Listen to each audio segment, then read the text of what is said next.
Welcome to Late Night Chat, episode 133 with JT and Leslie's Killer Content. Where's the song? That would be helpful, wouldn't it, JT? Come da porta picchita va bene, si tu la parla miezza americano.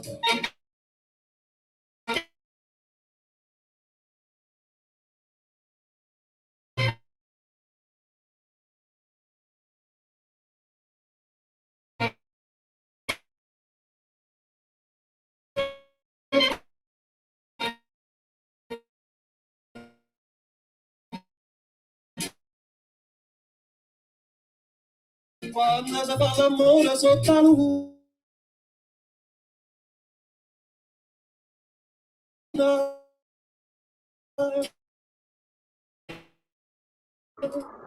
You're frozen.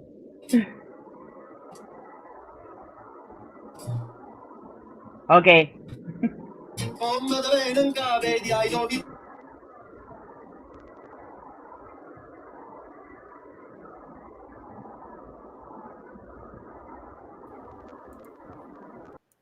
What a way to start. Hey? Happened. What a way to start You froze it. throughout the whole thing. You What a way froze to throughout start. the whole thing. That was It's all supposed to good. be the intro, like the whole scenario. Italy. It was fucking. I don't know what the hell happened there, man. It just totally froze up everything. It was great. Did you hear any of the music at least? A little bit. And then Wanna it cut off. I think I should retry that. What do you think? Yeah, try it again. Guys, I think it's because this fucking weather. I'm getting some shitty internet. Let's try this internet again for you guys, man. Oh, you're freezing again.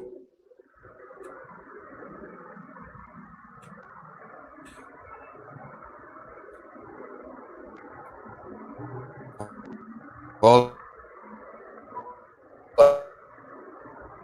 on. You're frozen.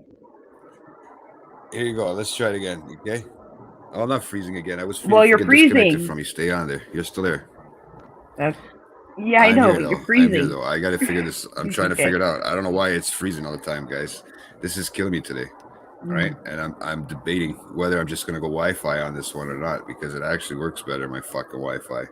So I don't know. We'll have to see how this up. So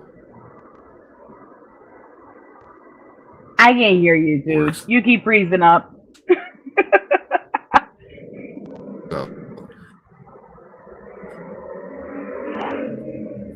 but I'll figure it.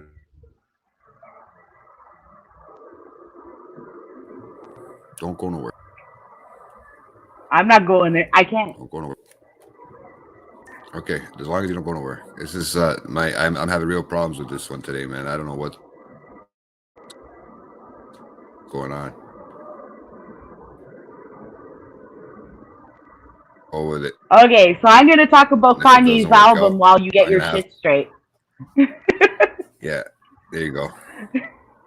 Okay, Let get me, your shit straight. I'm let me- gonna. All right, I'll be back. Stay there. All right. And you talk about your Kanye. All right. Okay, Neek. So I was really excited about this whole Kanye album. My sister and I have been like really laughing at the whole pettiness coming back and forth. But then it finally dropped. And at first I was like, oh shit, I wanted to hate it and I loved it.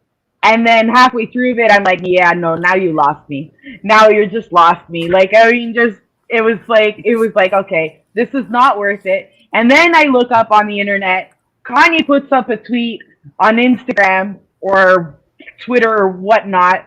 He's pissed off at Universal Records because Universal Records got sick of his shit and released it today without his authorization. Everybody's so sick of Kanye's shit, even his own label is. It fucking kills me. So yeah, Jail was my favorite. The The Gift one was okay. I like the one with the Lauryn Hill. However, he could have done a better job with that song since it's such a classic. Mhm. I just don't think Kanye will, at this point, will ever be back to what he used to be. And that's my unpopular opinion on it. Sorry. Yeah, okay. I just heard about it's in your unpopular opinion, but I mean, honestly, I think I haven't had to give it a chance. I haven't given it a listen yet, so I'll have to give it a chance and let you know what I think about it.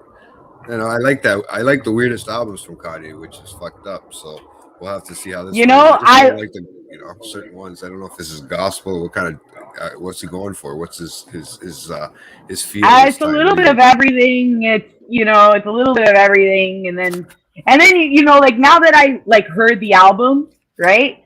Mhm. I was like, um, okay, there's some songs about, God and Jesus and whatnot. And then I remember that he just recently did this whole streaming thing with, Marilyn Manson and the baby, right? And here he is talking about God and Jesus. He's got like two fucking crazy ass motherfuckers. The Antichrist himself, Marilyn Manson. Love your music. But dude, like, you just kind of look at a place over there. I would like to hear something about that. I would like to take a listen. That's a song with both of them, right? I didn't even hear that one. I just like halfway through, I was like, and then like when the album was released as well, like I follow it on Apple. None of the features were on it. I don't know if they've changed that so far. I don't know if it was because it was released so quickly. I did remember seeing that. I did remember seeing that. Like he was supposed to drop it on the third when Drake announced that he would drop his on the third because he's Yeah. petty as fuck that way. I mean, Kanye. I'm not gonna denying that Kanye doesn't have any musical talent is ignorant. Okay, the guy is musically talented. You can't take away from that. And really, I had this conversation with my sister. I don't give a shit what happens in your personal life. You have mental disease, fine. You're taking care of it, fine. But when your pettiness transfers over to your art, then I have a problem with it because then it becomes disrespectful to your fans and to the music and to the industry in general. Right? And that's what pisses me off about this. You want to take your own personal vendetta with Drake to a different fucking level. Like it doesn't make you look good, man. It just makes you look like a petty child. And frankly, I cannot fucking stand all his ridiculous petty fucking crying over everything. Universal Records fucking dropped my fucking album without my fucking. Well, fuck you, man. You're like rowing away, and to be honest, from what I heard today, it wasn't even fucking worth the dropout on that. Like those whole fucking weight and anxiety and all this fucking shit. I mean, yeah, there's a couple of great gems in there. There has to be. He's Kanye, right? But I mean, dude, it's not gonna win album of the fucking year. I just see there's no I just checked it out. There's no features, there's no nothing on there. So we'll have to see. Yeah. What it Meanwhile, sounds like. Jay Z's in there. He's got The Weeknd in there. Like, if you don't recognize these voices, you'd never know there were features. He doesn't have it written out as features, so they are in there, are they? They're singing in there, aren't they? Or rapping or whatever. Right? They are. They're like, I mean, Jail with Jay Z. I love it. I heard that. That was the first song I heard, and I was like, oh shit, I wanted to hate you, but I fucking love you, right? And then it was just kind of like, okay, okay, okay, okay, okay. Now I'm lost. Now I'm just lost. And I'm just like, it's like everywhere. Like, I don't know. My sister has a different opinion. She's absolutely like a huge Kanye fan. There's 500 features. Yeah, hey. Yeah, pretty much. Never liked that guy. It's true, bro. I mean, it's kind of weird. He's got a unique. You gotta have a unique taste for him, buddy. I thought if anybody was unique, it'd be you. So Rob is unique. He likes his music. He's got good taste in music. I think Rob's got excellent taste in music. And to be honest, it isn't for everybody. No, Neat's got great taste in music too. Are you kidding me? Both these guys know a lot musically, right? But everybody has a different opinion. You know, that's the way it works, man. It's just the way it is, right? Everybody does have a different opinion. It hits everybody's ear a different way. It could become, you know, a big argument between songs and crap like that. So I'm this guy laughing is at like, what Neek said. Yeah, that comment right there. Yes, Neek. seriously, he's on there. He's actually on there. He has a friends, I think. You know, you're right, Oh, Nico. His first four albums were classic. I do agree. I mean, like oh, I go back and listen to that old stuff all the time. Awesome. oh. But then, you know, it just kind of like,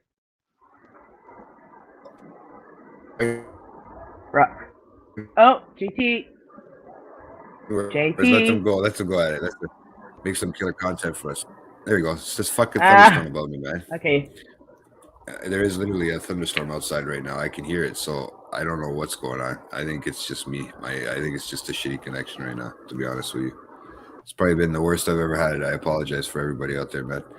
Hopefully, it plays better on the rerun afterwards, or if it's not so great live right now. But hey, before I want to get some stuff out of the way quick because I'd like to do some, you know, some stuff that's coming out on the channel lately and some things that we have coming out. So I want to get that before my internet craps out on me.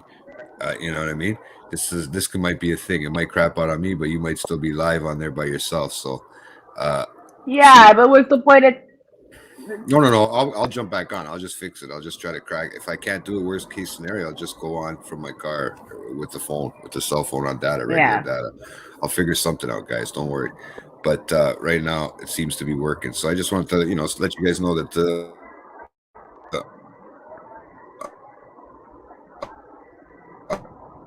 uh,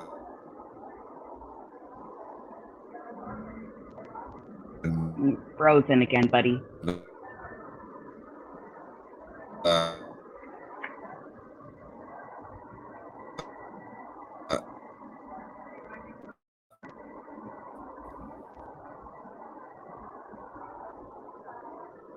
Okay. So now I'm talking. Okay, guys. So you're right, Rob. Kanye is a douchebag. I completely agree with you. There is nothing I can possibly say positive about Kanye himself as a human being. However, I do like his there music, we go. his old school stuff. There you go. JT, you're still frozen, buddy.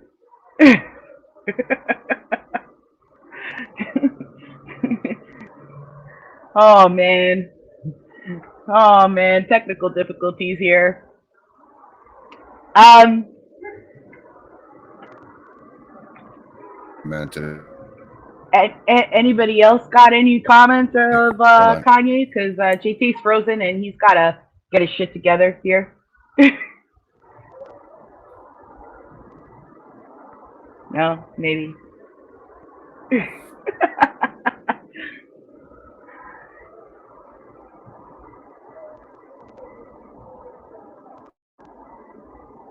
Okay, so there's Kraken packs, guys.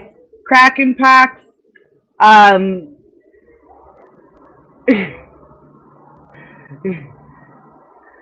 there's Kraken packs. There's Nico putting up all his other late night comic book stuff. I forgot the name. I'm sorry, Nico.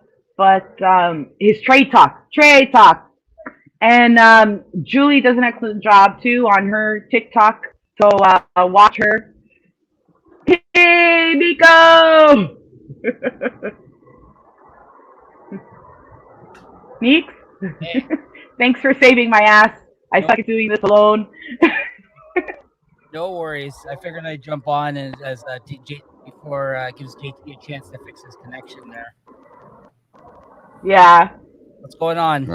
I hope it works now. Can you hear me? Did you reset the computer? You should reset your internet and your computer. All right, give me a sec, man. Yeah, I'll stay on until you're good. Thank you, Okay? bro. Thank you. No worries. Hey, what's going on, everybody? Sorry to bombard the cast here. I just figured I'd jump in as JT. Don't be sorry. I'm happy you're on. I'm not talking to myself. Yeah, JT fixed the connection. Yeah, no, I agree. As a person, he's a bit complicated, but I'll always I'm always interested in checking out his music at least, right? But at the same time, it's like I'm not always gonna like it, and I don't think this album's any different. There's there's some good stuff buried in there that I've listened to so far, but it's kind of a little bit all over the place for me. So I'll reserve my opinions for when I listen to it some more. But it's a bit of a Yeah, mess. I have to confess, I do have to listen to some more. Yeah. I have to really dedicate some time. My sister and I have been back and forth all. She's a huge Kanye fan, Yeah. And we've been back and forth like all day practically. She's been sending me like every lyric. Oh, great, Sal. Oh, Sal, you're gonna like this one because today I am talking about an Italian. Oh. No, Yeah. but yeah. Well, this is kind of a ridiculous statement, though. One or two songs. No, he has many great songs, in my opinion. Like I said, his first like 5 albums, honestly, I consider classic albums. It's really the second half of his career that's been quite troublesome. I was talking with Leslie the other day about this. It seems that once he got with Kim, I'm not saying this is the main reason, but ever since like there's pre-Kim and post-Kim, like There's that fine line right there in his like life artistic timeline, right? Yeah. yeah. So, anyways, and then he said the mother's death and all that, of course, right? Yeah. Here I'll plug the shows for Jay since he's gone. So I basically just told him. That's awesome. Thank you. Yeah, not a problem. So for this week, guys, on Late Night Chat Network, as a reminder, this episode tonight, guys, can't stick around for the whole episode, or weren't watching it live here tonight. It's dropping tomorrow. So from now on, these episodes are going to drop the day after release. You don't have to wait for a few days anymore for these episodes to come up. If you miss them in person, although we encourage everybody to come and check out the show live, it's always better with you guys in the chat. There's my volume. There you go. But there you go. It's always great to have you guys check it out live. But if you're unable to join us for that, the show will be now available the day after we record it. So it'll be up faster for you guys, for everybody who doesn't catch it live and can catch it on the replay. So this will be up again tomorrow, this episode. Tuesday, we got a new Kraken Packs coming out with me hosting with Peter and Christine. They're opening up some more of their new Pokemon card set there for you guys. And on Wednesday, finally, the long-awaited. I think this has been. I think Jay has already plugged this show a couple of times this past month because I've been dragging my feet and releasing it. My comic book hauls and reviews for the months of June and July in one episode. So basically, the last 2 months of stuff, the books I've picked up that I've read and reviewed that I wanted to talk about. That's going to be posted on Wednesday this week. Yeah, Jay. And then finally, Saturday, you're going to get August's comic book haul and reviews for you guys there. So we're all going to be caught up on the comic book hauls and reviews for anybody that is interested in those that I do videos. That'll be by Saturday. We'll be all caught up for that. So those are going to be out along with some Kraken Packs and more late night chat. And of course, as always, next Sunday, as always, I think as far as I know, it's going to be another episode of late night chat with Rob. But of course, we're here for Leslie today doing killer content and a surprise serial killer. I know a little bit behind the scenes of the prep that's gone on for this one. It seems like she's outdone herself once again. But other than that, I don't really know too much about this. So. Oh, I'm so excited about this one. I completely stumbled upon her by accident. No, I didn't hear her on a podcast. I didn't hear about her anywhere else. And Carol Baskin. So Sal, you keep putting up comments like that, I'll be feeding you to some tigers, okay? Hey! Oh! Oh, look at this guy. Wow.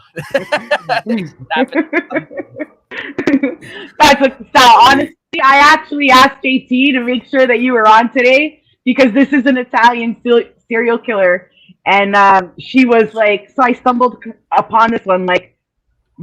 There's this page called Murderpedia. So it's kind of like Wikipedia, but for serial killers, right? And and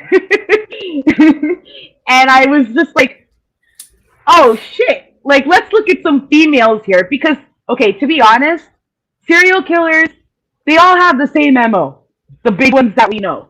They find women, rape them, and kill them, and then do fucked up shit to them. And then I was just kind of like, I want to do something a little different. Hence the reason we did Mary Bell last time, right? It was a little girl, right? And that was fucked up. And now this one, when I started reading about her, all I kept thinking to myself were every typical Italian stereotype that I've ever thought of in my life or heard of in my life. And it just kept, nothing mean, just, funny stuff, right? Like the secret you can have, but the salsa is a mine, right?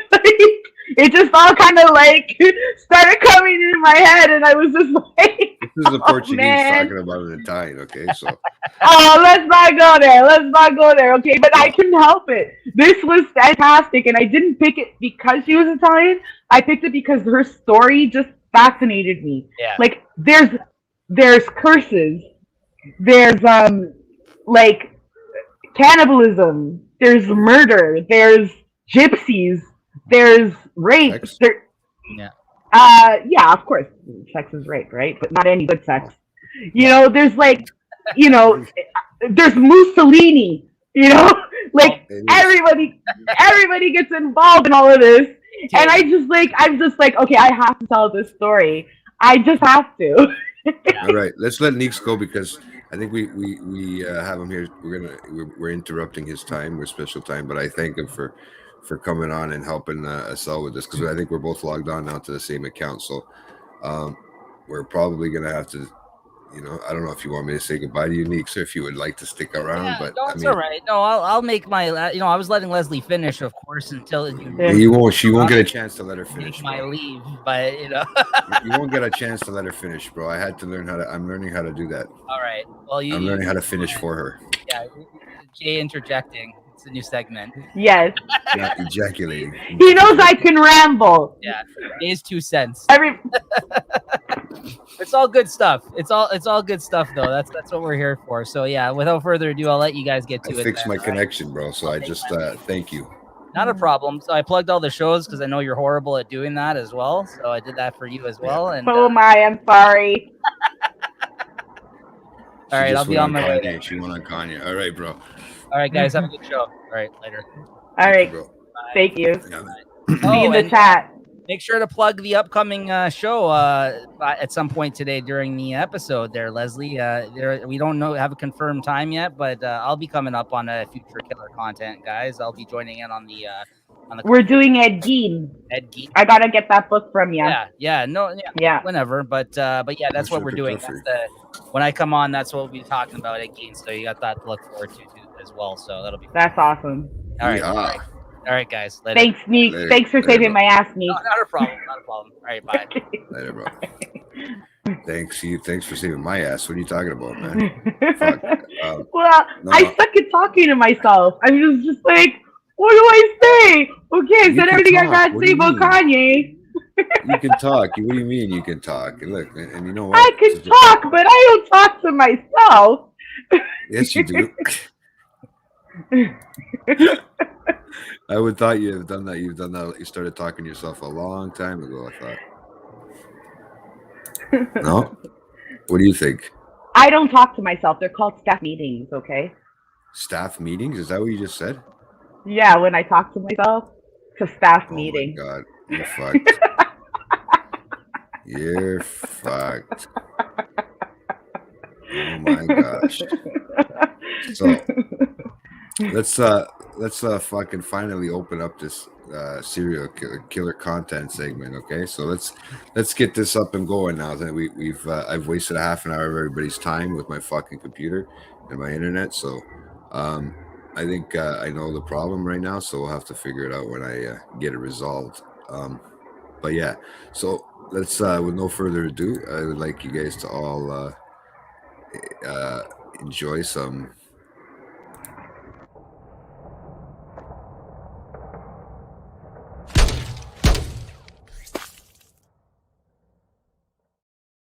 I always forget to leave the music on for the spout. Right.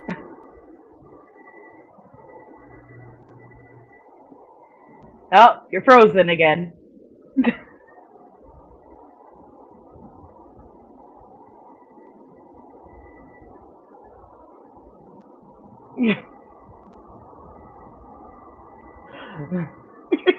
I'm sorry, Rob. And she just came up with it on the spot. I'm sure she's working on yours. And GT's frozen again. At this point, hello. I'm right here. Are you good? I hope so. I'm trying to just make sure it's fucking working right. That's all. Right? It should be, but I don't know. We'll see what happens. We'll see what happens. It's fuck. As soon as he jumped off, man, it was like a curse. The curse of the late night chat today, guys. I told you it's gonna be a rough one. But yeah. So let's do this. So Leslie. All right. Let's bring some is the story of Leonarda Cianculli. She's the soap maker of Corregio. And I know I butchered that. My Italian accent isn't the greatest. Okay. I'm not Italian, but I'm going to try my best. And there's a lot of Italian words in here. I did look up translations of articles, and I did read a book on it, and I'll tell you all my sources at the end of this. So firstly, this is a story that's going to take you back. It's an old time story, and it's going to take you back to a time and place that morally does not reflect our society today, especially today. I thought the story was hilarious, especially since I have a very morbid sense of humor. But it was also extremely sad and an unfair bringing up on her part. But to properly understand this serial killer, I have to go back to her parents and how it all started, because so it always starts. Yeah, I know, right? And I'm just noticing there's another trend about when we talk about trends about serial killers, a lot of bad moms that make serial killers.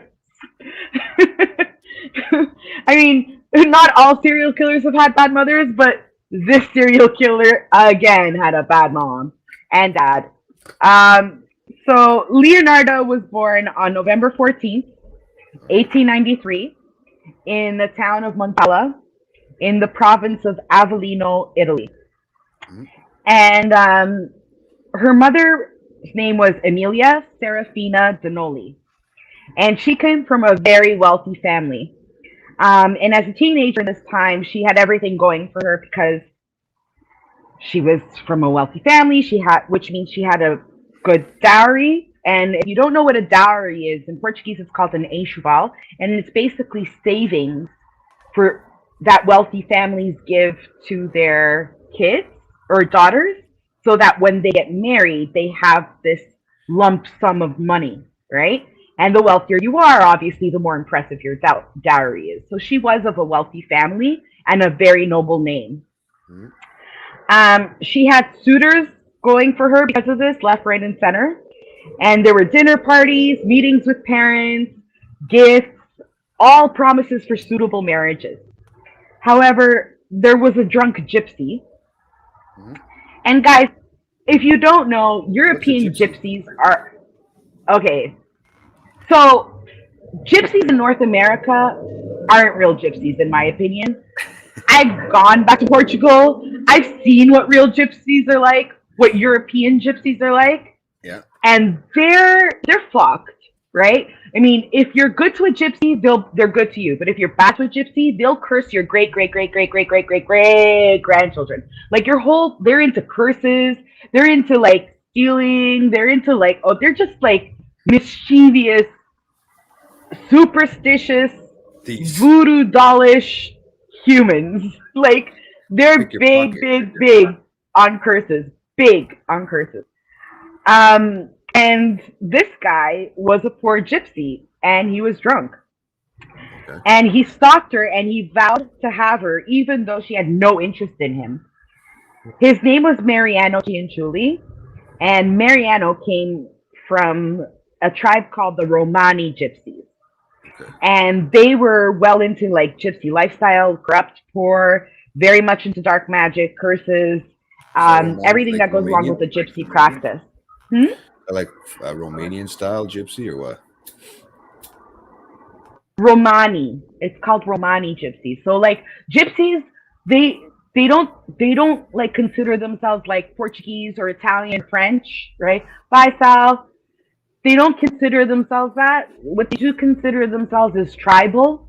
So Romani gypsies, like gypsies from here, from there, like they're more Mhm. tribe-like cultures as Okay. opposed to patriotism. Like there's no country that they really affiliate with themselves.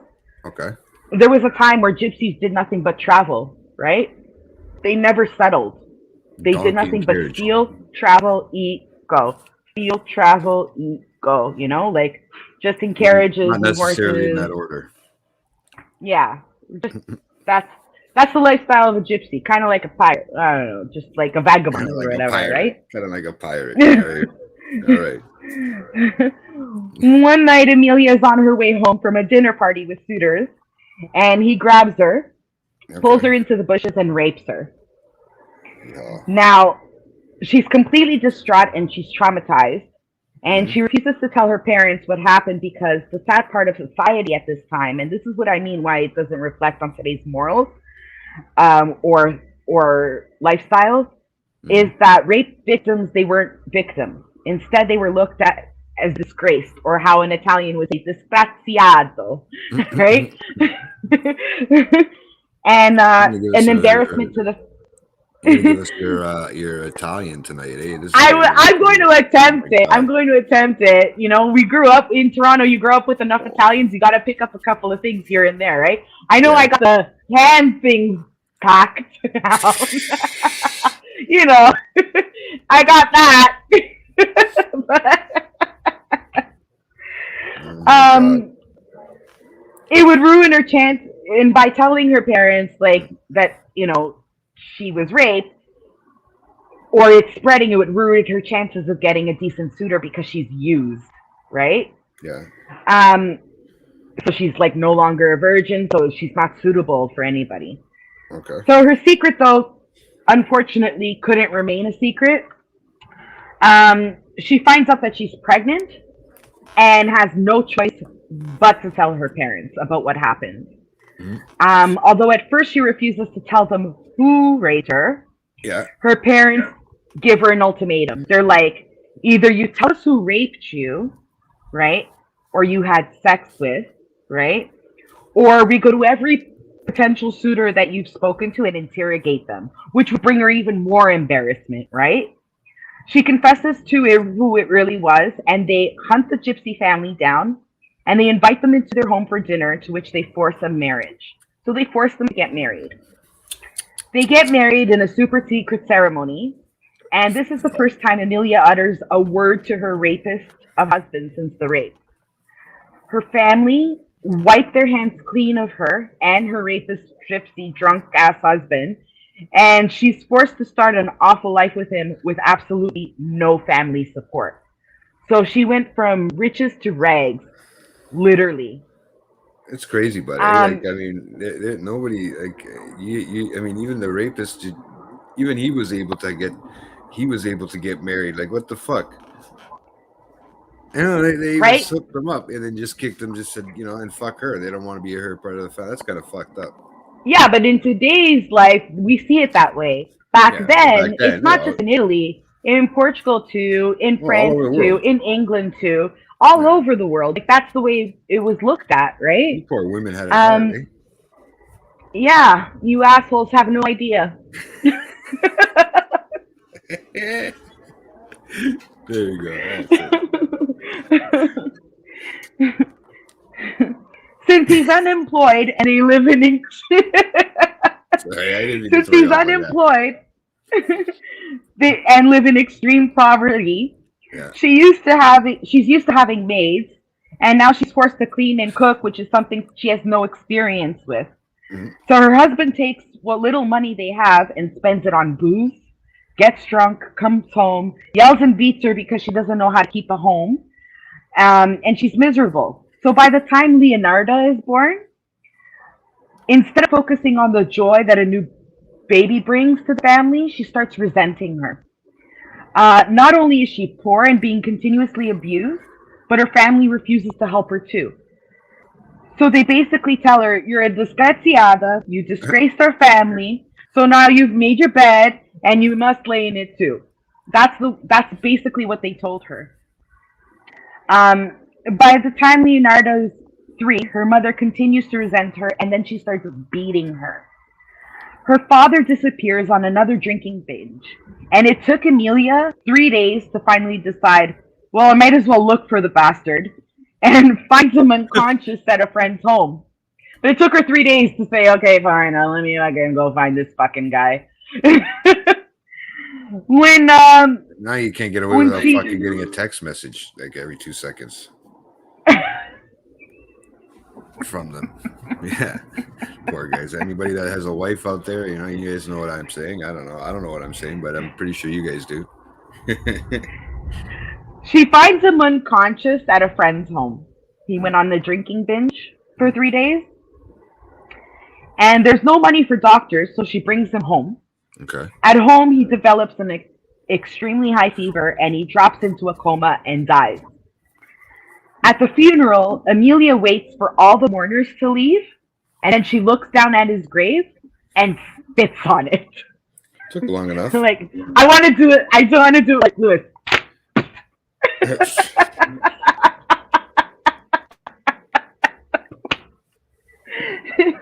We're not in Chile though. No, but he's a desgraciado. Was she canceled? Huh? Was she canceled after that? After spitting? No, nobody saw her. She waited for all the mourners to leave when it was her and him in the grave. Sounds like She a thinks friggin' now starting that of a she's movie. yeah. Now that she's a widow, surely her family will help her now. That's what she's thinking, right? So when she goes to them, her family feels the same way they did before. And the heartless bastards, they refuse to help her with their widowed daughter and grandchild. Naturally, the only thing left to do is look for a new husband. So that's what she does.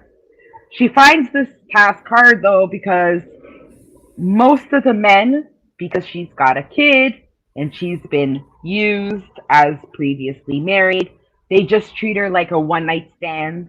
Nobody wants to get serious with her until she meets a guy with money, but he could spend it too, like gambling. He was also abusive. But at least he's got some money, right? She's not living like in rags with no furniture like she was before, right? Yep. And he becomes abusive to both Amelia and Leonarda.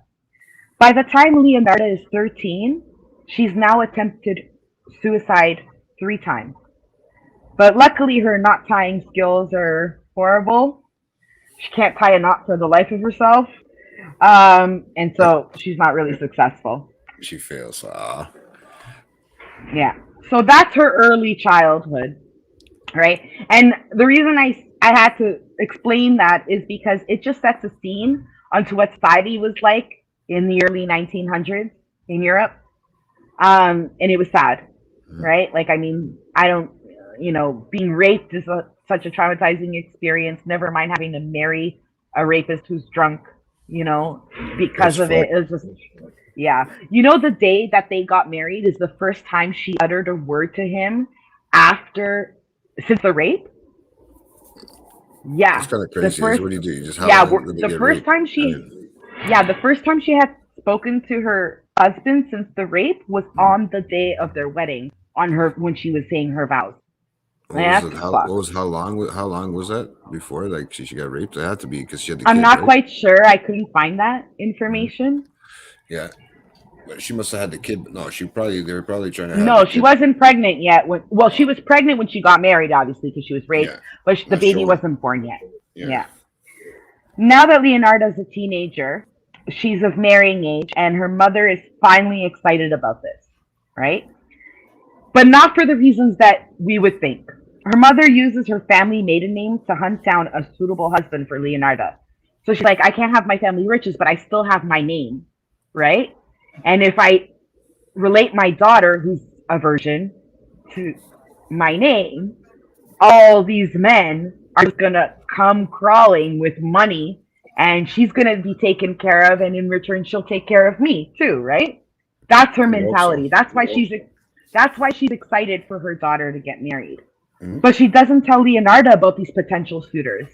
So all these suitors come, wine and dine the mother because they want to marry the daughter, and she just strings them along for as long as she can so that she can get free dinners, so she can get the gifts, so she can get the free wine. Like, oh, look at me, like I'm living lavishly again. Everybody wants my daughter. Oh, but which one are you going to pick for your husband? I'm not ready to pick yet, Like, that was the way she used them, right? Yeah. And she doesn't even tell her daughter, who's a teenager, and of course, again, back in those days, teenager was of of marriage age, right? When you're a teenager. Yeah. Basically, when you're 14, 15, you start looking for a husband, right? That's just the way it works. And she doesn't tell her daughter that she's finding a suitor for her. So her daughter, is 20 years old now. Her entire teenage life, her mother hasn't been able to get her a suitor, nor has she. So she takes matters into her own hands because she feels like she's never going to get married, and she lives in fear of becoming a spinster. Do you know what a spinster is, JT? Is it one of those tops that you spin like this and you see how long No. No. A spinster is a woman who, in those days, was like anything past 20 years old or 25 years old and was unmarried is a spinster. Like a we don't want them. In Portuguese we say solteirona. I don't know how to say it in Italian, right? But neither do you, even though you're half Italian. Well, but I wouldn't even know. I wouldn't even know what. I mean, I didn't even know that's such a word, a spinster. I mean, it sounds cool. Don't get me wrong, but it's like basically the ones that they just don't want, right, anymore. Or women who never get married and are well in their 20s, and now you would call a spinster someone who's like 50 and never got married, right? However, a spinster is not really much of a part of our society now, with people get married later and later and later, and yes, you are a spinster. That's right. That's right. I'm a spinster, everybody. JT the spinster. But it's actually referred to. It's actually referred to women, right? There's always a derogatory term towards a woman, never one for a man, right? Well, maybe it's that's called, the way it's like a whore nowadays. Maybe that's what it is. No, whores are different. Whores are people who exchange sex for money. Not necessarily. Yes, that's the definition of a whore. Look it up. Some of them just prostitution, whore. Prostitution, whore. That's the definition. Some of them just like having sex. They don't trade it for money. Oh my God, JT, just stop okay. All right, let's get back to this spinster of a chick that we got here. I want to see what kind of spinning she does. Let's hear it. So she takes matters in her own hands, and she meets and falls in love with Rafael Pensardi. He's not a wealthy man, but he's a government clerk. So he's middle class, hardworking, right? He's no Joe Schmo drunk gypsy like her father was, right? And when she tells her mother she's marrying him, her mother is less than pleased about it. She's not happy about it, right? Because she's not marrying wealthy, and she's going against her mother's wishes, and she marries him anyway. And the day after her wedding, Leonarda goes to her home to pick up her stuff to move into her new home with her new husband. And this is when her mother does something that will change the course of Leonarda's life forever. Her mother looks her straight in the eye and curses her. And she curses her marriage and possible future children. Wow. Leonarda, understandably upset, and moves along anyway. However, due to her half Romani superstitious upbringing, her mother's cursed words go along with her. They're always in the back of her head, right? Because think about it. She was raised in an environment where half her family is gypsies, right? So this superstitious cursed culture is engraved.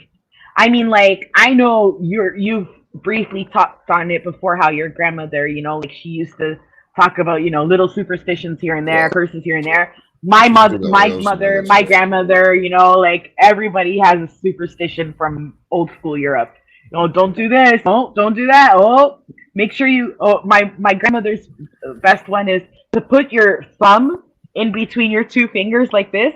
It's called a figu, and if you do that, there's no curse that can get you in front of a gypsy or in front of a witch, right? Wear the thing behind your back, like where you just do the malocchio, though. That because The horns, yeah. yeah, right. But you don't make Yeah, you it's should like nobody sees ward it. off the evil eye, like everybody, That's what it like was. it's all these.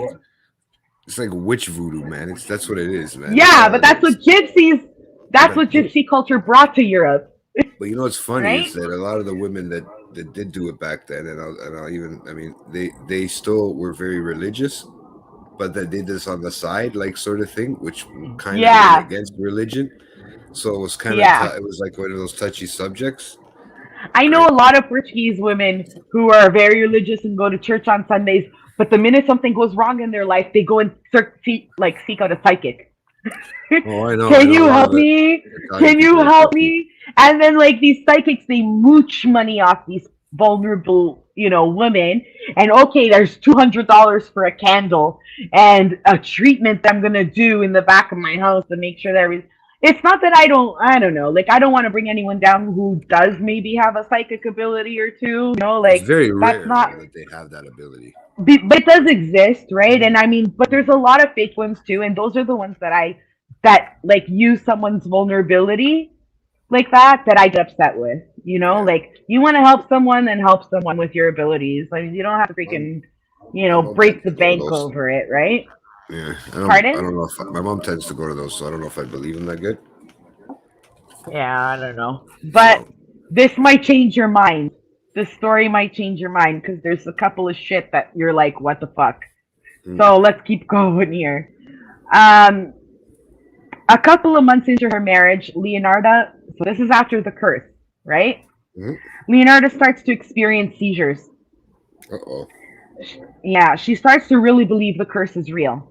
Now I feel bad. She doesn't for go her. to a doctor. Yeah, she doesn't go to a doctor. Instead, she blames it on the curse. Her husband starts doing poorly at work too.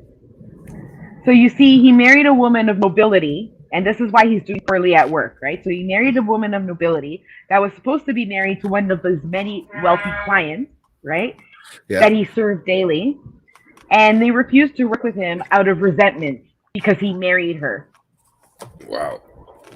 Yeah. So fed up, Leonardo decides to do what any rational person would do. And she goes and seeks a fellow Romani gypsy for a reading and advice. Right? I'm cursed. I gotta get rid of this curse. I gotta go to a psychic. Right? Yeah. Not the doctor. For my seizures, a psychic. Maybe I need to Once go to she a gets psychic. to... Yeah, this is the rational thing to do, no? I don't fucking know. Once she gets to the gypsy says to her, Vieni qua. Give me your hand. I got a good news and I have a bad news. The good news is you're gonna live a very long life. The bad news, you're gonna outlive your bambinos. Oh, come on. Come on, get your victory. That was so fake. That was, I want to hear you say it in Italian, even if I don't know how to say it. Shut up. Don't ask me to do something that you're supposed to be doing better than me, culturally. No, I'm Caker, man. You're half Italian. I'm Caker. That's all I get away with it. Yeah. At least I'm Portuguese and I can speak it. I can speak it. I could speak it fluently. Oh, I know you can. Leonardo, now in an extremely high-stress state, begins to have more seizures. And it takes her 3 years to finally get pregnant. And when she finally comes in with her first pregnancy, a seizure causes her to fall, and she loses her baby. It's now 1920, and Leonarda and Raphael, it's like, kind of like when you put Leonarda and Raphael, you kind of like think of one of the two things. Like the Ninja Turtles. You're not saying Leonardo. You're saying Leonardo. Or the famous artists, right? Okay. Decide the only way to get some better luck on. So in 1920, they decide that the only way to get some better luck on their side is to move around, to leave. To travel. They move around for. Pardon? To travel like gypsies. See. Yeah, well, no, they gotta leave their town, man. Like their mother's curse is fucking them up. They move around for about a year, Yeah. living off agricultural work until they finally settle down in a town called Loria, where Raphael's family lives. Once they settle down in Loria, things start looking up. They get jobs, they save up for a down payment on a house, and they start believing they finally outran the curse. In 1922, pardon? I always wonder what a down payment on a house would be at that back then at there. Well, later on, I will tell you. I had to do some conversion on Lita Yeah. into Canadian dollars, and then I had to calculate inflation. So I'll let you know exactly what. Yeah, I know. I had to do all. Yeah. I did it. So like. Oh my god! I was just honestly see. It's like you'll see later. I know. You'll see later on. You'll see later on in the story what the approximate value of things was in Canadian dollars and in Italian lire before the euro. Oh my god. Okay. Once they settle down in Loria, things start looking up. They get jobs. They save that for a down payment on the house, and they start believing they finally outran the curse. In 1922, she finally has her miracle baby, Giuseppe. Uh-oh. And Giuseppe is completely spoiled. Of course. And naturally, Leonarda is super overprotective of him. But with this new blessing comes more worry. She's terrified of what the psychic Romani gypsy told her. During this time, she continues to miscarry. With every miscarriage, her worries about the curse increase. And so does her overprotectiveness over her miracle Giuseppe. Oh. Out of 17 pregnancies that she had 17 pregnancies. Okay? Poor women. 3 are lost to miscarriage. Oh my god. 10 of her children die due to fevers, coughs, all in like the early childhood years. So like when they're babies up till toddlers. Wow. 10 of them. Yeah. And only 4 out of those 17 pregnancies the children survive. It was hard, to keep kids back in the day, trust me, when they were sick. Well, yeah, I think it was like 1 out of every 7 children died back then due to like some flu or pneumonia or fever. I mean, like this was a different time. Medicine wasn't always up to date as what it is today. Nobody really knew how to treat something. You know, everybody went to psychics instead of doctors. I had a grandfather that was born in 1913. Yeah, and he lost during that Spanish flu and all that stuff. They lost like, I don't know, it was 5 or 6. He was the youngest and he became the oldest. Right. Wow. So it was kind of weird. They had two more after that. It was just a whole weird thing back. That's the stories you hear from that shit back in the day, right? Yeah, my grandmother lost 3 children due to illness. Yeah, at the turn of the century when there was a lot more germs and shit like that, and more stuff like that. It was fucked up. People didn't have protection either, so that's why they were having so many babies. So maybe it was just Mother Nature's way of saying, "Hey, relax, guys. You're gonna fill up this planet too quick." Right. Go on. Sorry. One day her husband, this is when she commits her first crime, which is a robbery. Yeah. One day her husband tells her to look at this, at this rate, we've got 4 kids and we need extra money. And he tells her there's a cleaning job in the evenings at the bank. He works at it and he looks at it and it works out perfect because her husband can stay with the babies at night while she goes to work. So he goes to work during the day, and at night she goes to the bank and cleans, right? Yeah, nice. Once she gets to the bank, she notices that the bank cheaps out and doesn't provide her with proper cleaning supplies. Yeah. So she starts learning how to make soaps. And she takes it upon herself to learn how to make cleaning soaps and begins to make her Excuse me. own. Frustrated that she can't make enough money for things like health emergencies or future dowries for her babies, she decides to scam the bank. Okay, and remember, her husband works at this bank. Yep. She opens a new account for herself. However, she takes a little bit of money from the other account and adds it to hers. So she opens up a ledger at night, right? And she goes into other accounts and erases like money from their accounts and adds it to hers. Erases from another account and adds a little bit to hers. So she does that, right? And then she thinks the next day she's gonna go to the bank, right? And she's gonna say, "Look, I have an account here. Can you give me that money?" Right? Okay. However, the next day she gets to the bank and the bank's already caught on to her scam and they put her in jail. Right? And quick. she spends, yeah, they're just like, she goes to jail. Like, that's it. She goes to jail for 18 months. And 18 months in prison, her husband's family now, Yeah. they've disowned her. They've disowned them. Right? And a couple of his cousins, however, feel sorry for them and get money together on the down low so that they can move on and leave the town and start their new life, right? Yeah. So let's resume this. Her grandparents thought her mother was a disgraziata for getting raped. Yeah. Then her husband's family thought they were disgraziados for committing a robbery to try and help out their family, right? Mm-hmm.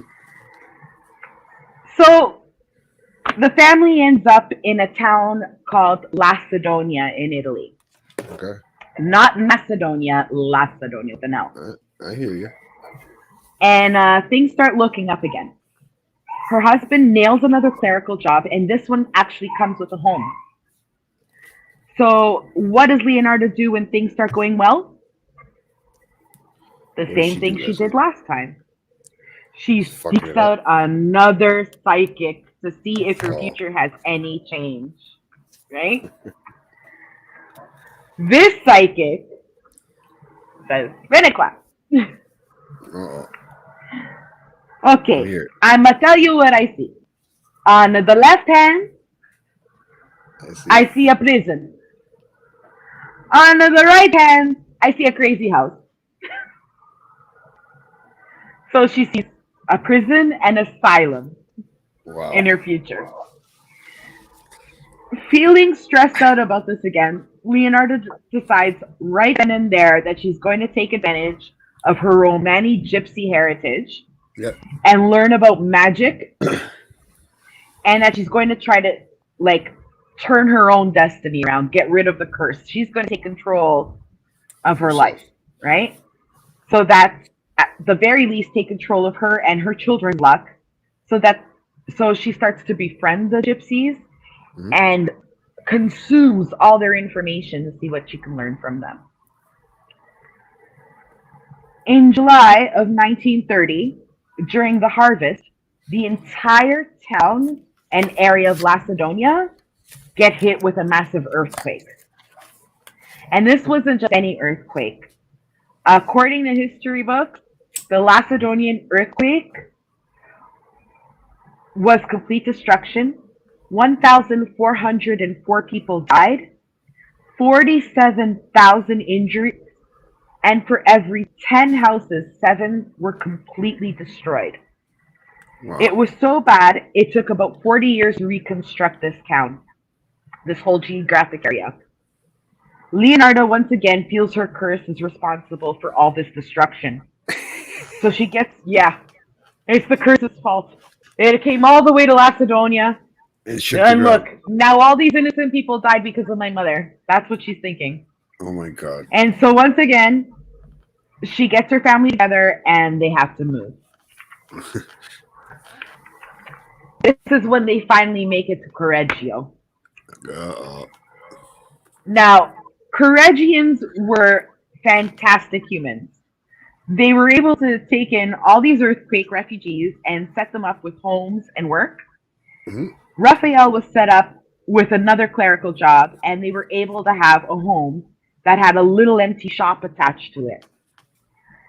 She decides to use her soap baking skills and set up her own little business next door in that shop.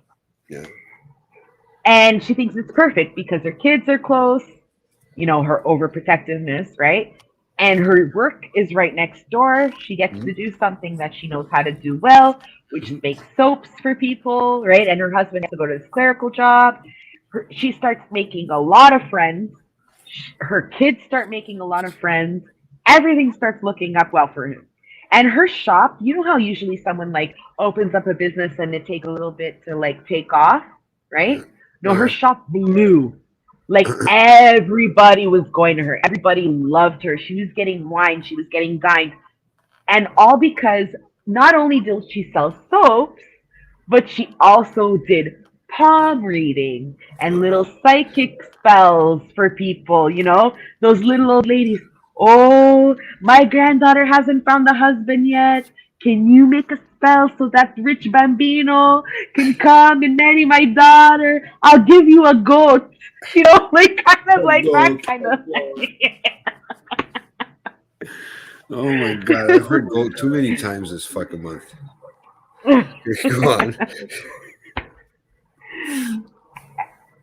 on. Everything is running smoothly along with her soaps, and she also starts providing people with palm readings, etc. The gypsies even go to her, and they exchange spell books and magic paraphernalia for her soaps. These must be some damn fine soaps. Yeah. Well, I guess during that time, not many people, you know, like there's a whole town nearby that was completely destructed. A whole bunch of refugees from that town had to migrate to this town. Yeah. More people, you need more shops, you need more stores, you need more of everything, right? Yeah, of course. It's like everything evolves, right? Mm-hmm. Now we know this is Mussolini days. If anybody doesn't know Mussolini was this awful dictator in Italy, and things were bad. Okay? He ran the show. Yeah, man. They fucked up, man. Like, I looked up his tower. I should have sent a picture of his tower. That thing looked like the weirdest fucking, like, scary-ass headquarters. Like, he actually implanted his face in, like, stone or whatever in front. I don't know. Look it up in your own channel. Look up Mussolini Tower. Okay? He's fucked. He was fucked. But, you know, in history, Italy has been in the wrong so far that I know of, and enlighten me. Twice in history that Italy's been on the wrong side of history. Yeah. Number one, when they killed the baby Jesus with the Jews. The baby? Okay. They killed Jesus, okay? Yes. The Romans and the Jews, they killed Jesus, right? Yeah. And then number two, they decided to join Germany in World War II to kill the Jews. They sided with Germany. Mussolini, that's how fucked up he was. Oh, anyhow. These wops.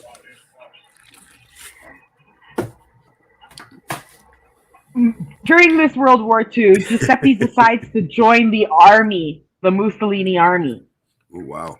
And the German Nazi war. However, he doesn't tell his mother because he knows she believes in his grandmother's curse.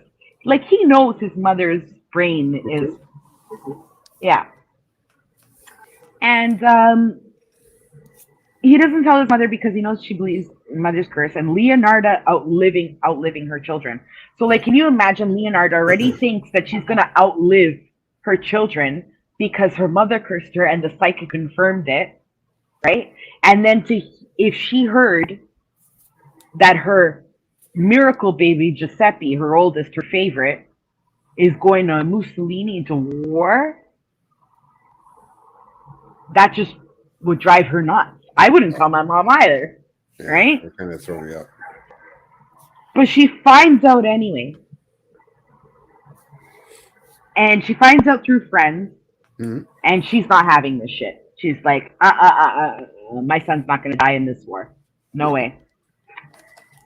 She's gonna make sure that her Giuseppe isn't going to die, even if he goes to war. He's going to come back a war hero. That's what she was determined to do.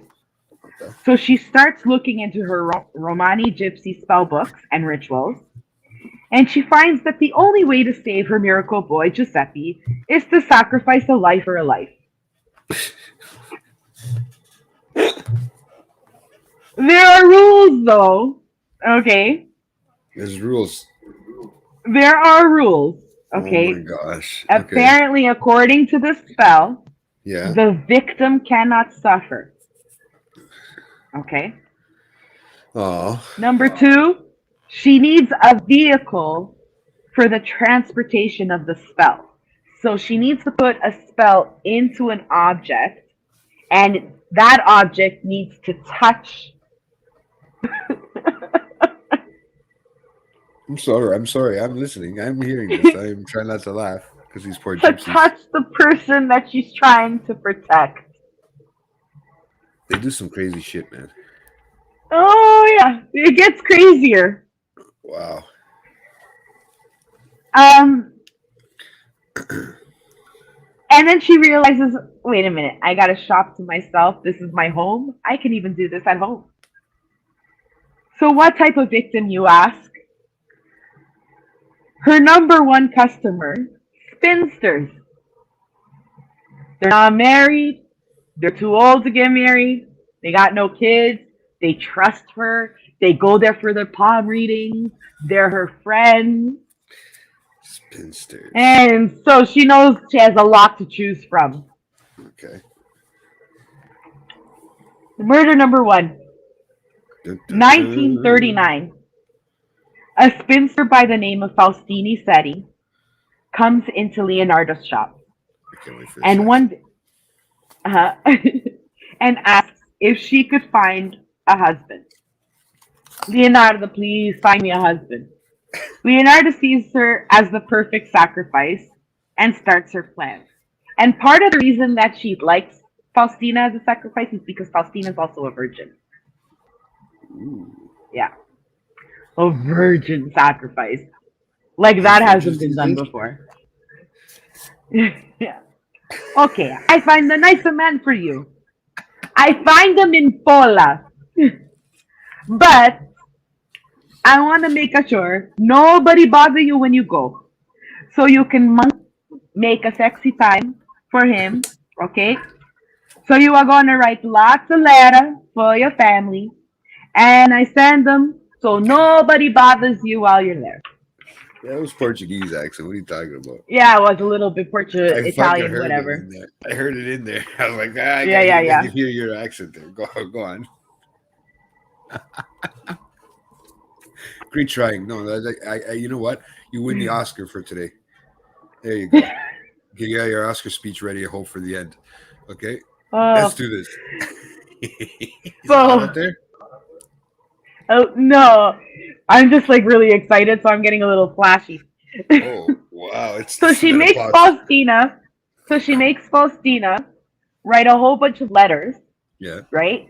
So she can mail to her family while Faustina's gone, and this is brilliant because that way nobody's gonna question where she is. Right.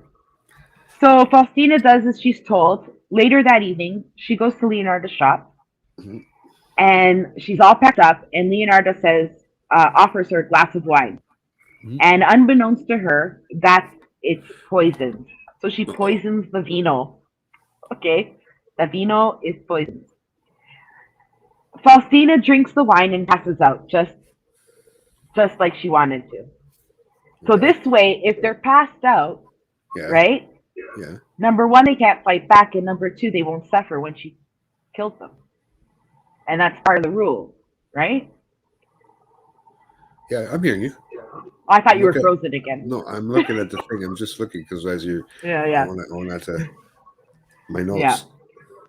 So, Faustina drinks the wine and passes out. Leonarda drags her body to a nearby closet, then grabs an axe and chops her up into 9 pieces. And she drains their blood into a basin. Later in court, she describes what she did with the body as the following, and this is a direct quote from her. I threw the pieces into a pot, added 7 kilos of caustic soda, which I had bought to make soap, and stirred the whole mixture until the pieces dissolved into a thick, dark mush that I poured into several buckets and emptied in a nearby septic tank. As Nasty. for the blood in the basin, I waited until it had coagulated, dried it in the oven, ground it, and mixed it with flour, sugar, chocolate, milk, and eggs, Chocolate as and well chocolate as milk? a bit of margarine. And then I kneaded all the ingredients together. I made lots of crunchy tea cakes and served them to the ladies who came to visit. Though Giuseppe and I also ate them. So Oh, she made the soap. There's her vehicle, and the biscuit. There's her vehicle. She served them to her son, and he washed with the soaps. wow. Yeah. Her fee, and I here's want where to the smoke here's where anymore. here's where I had to do the conversion, right? Okay, here we Her go. fee was Faustina's $30,000 Lira insurance policy that she convinced Faustina to hand over to her before her death. Now, you think the 30,000 Lira is a lot of money, but it kind of isn't. It's $450 in today's Canadian money That's after the fuck all. conversion and adjusted inflation. But $450 in 1930, that's a lot of fucking money. That's weird. You Yeah. know what?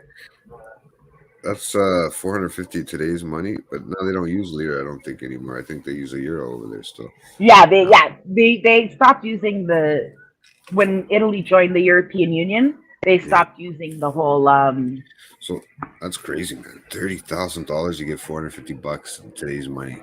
I mean, it was a yeah lot of money. Like you're right, back then it was $30,000 worth of it. But I mean, that's kind of crazy. If you think about it, you could buy a house for fucking $450, man. Straight up, put a down payment. Hey, there's my yeah money. $450.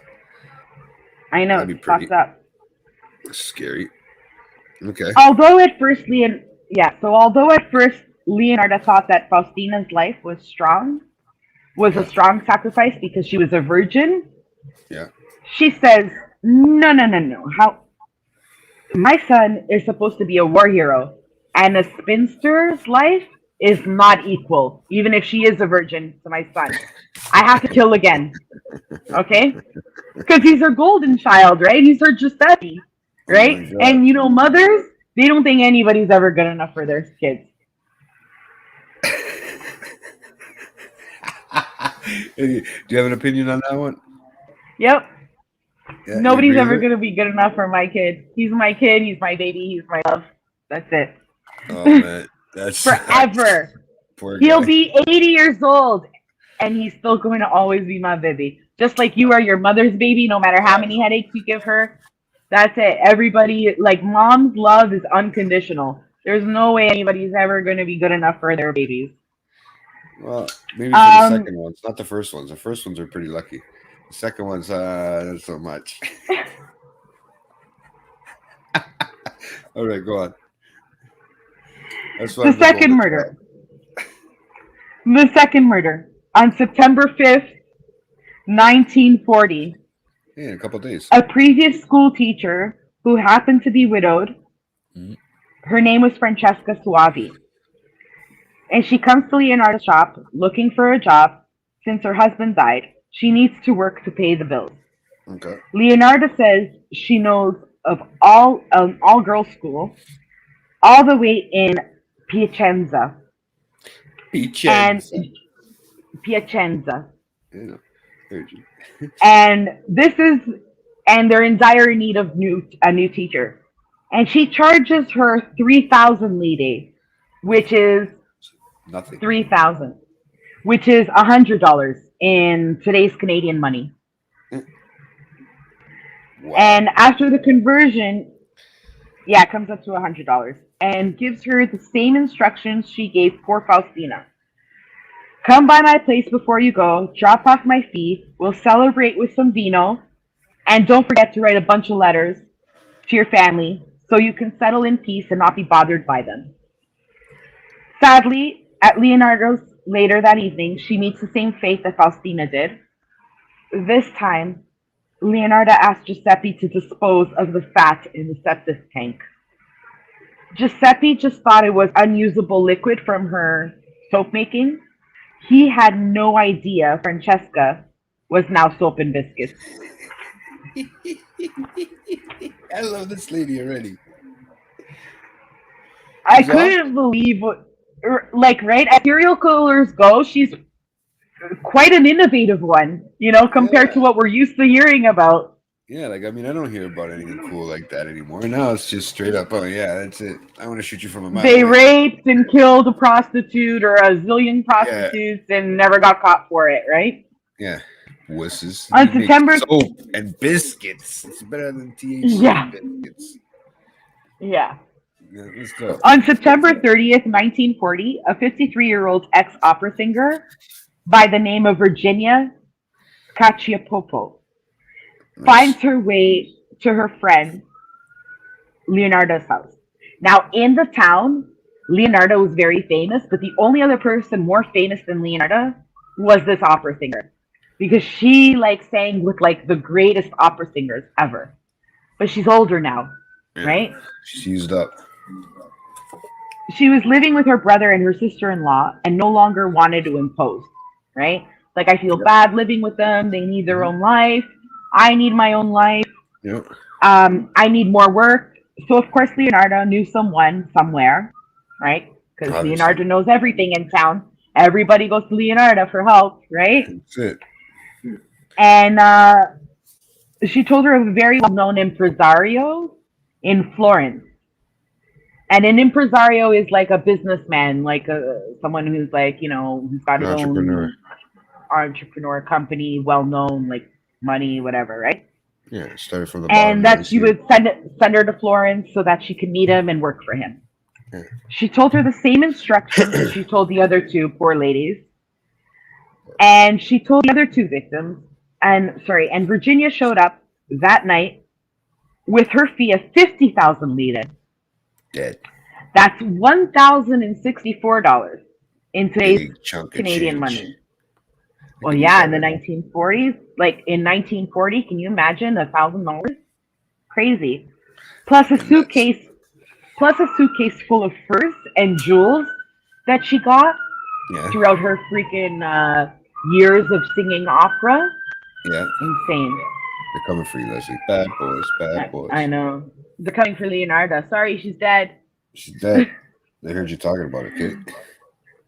And poor Virginia met the same soap and biscuit fate that the other two sphincters had met. She later describes Virginia's death or murder as follows, and this made me laugh. She ended up in the pot like the other two. This is a direct quote from the court, by the way. Okay. She ended up in the pot like the other two. Her flesh was fat and white. When it had melted, I added a bottle of cologne, and after a long time on the boil, I was able to make some most acceptable creamy soup. I gave bars to neighbors and acquaintances. Cologne? Yeah. The cakes, too, were better. That woman was really sweet. Oh, creamy soap. Okay, no, I think you said soup. I thought I heard you say soup. Oh, sorry, soap. I did say soup. I meant soap. She made some creamy soup. Soap. Sorry, some creamy soap. And she gave bars to the neighbors and acquaintances. And the cakes, too, were better. That woman was really sweet. That's the kicker. So she was really sweet, tasty. It's because of her white Who says that in court? Seriously. A sick person, man. That's the one that's had too many seizures. No? Here's where the weird part comes. One day to me. One day I'm gonna turn cuckoo like that and just start eating people, man. Fuck it. This is making me wonder about my epilepsy, man. Okay, Mr. Lecter, calm down, okay? Okay, I don't know, man. It's making me wonder. I got a So here's curse. where something really, really, really, really weird happens. Okay. After she made her biscuits and soap out to the last victim, Yeah. she convinces an extremely weirded out grown man, Giuseppe, to Uh-huh. let her bathe him with his new soap Bait him? because he's unsure of his mother's well-being and he doesn't want to stir the pot with her. Yeah. He begrudgingly lets her. She makes sure to get every single inch. Even though he's not hungry, she makes him eat her new biscuits too. So she bathes her grown up son with this soap, with this last victim soap.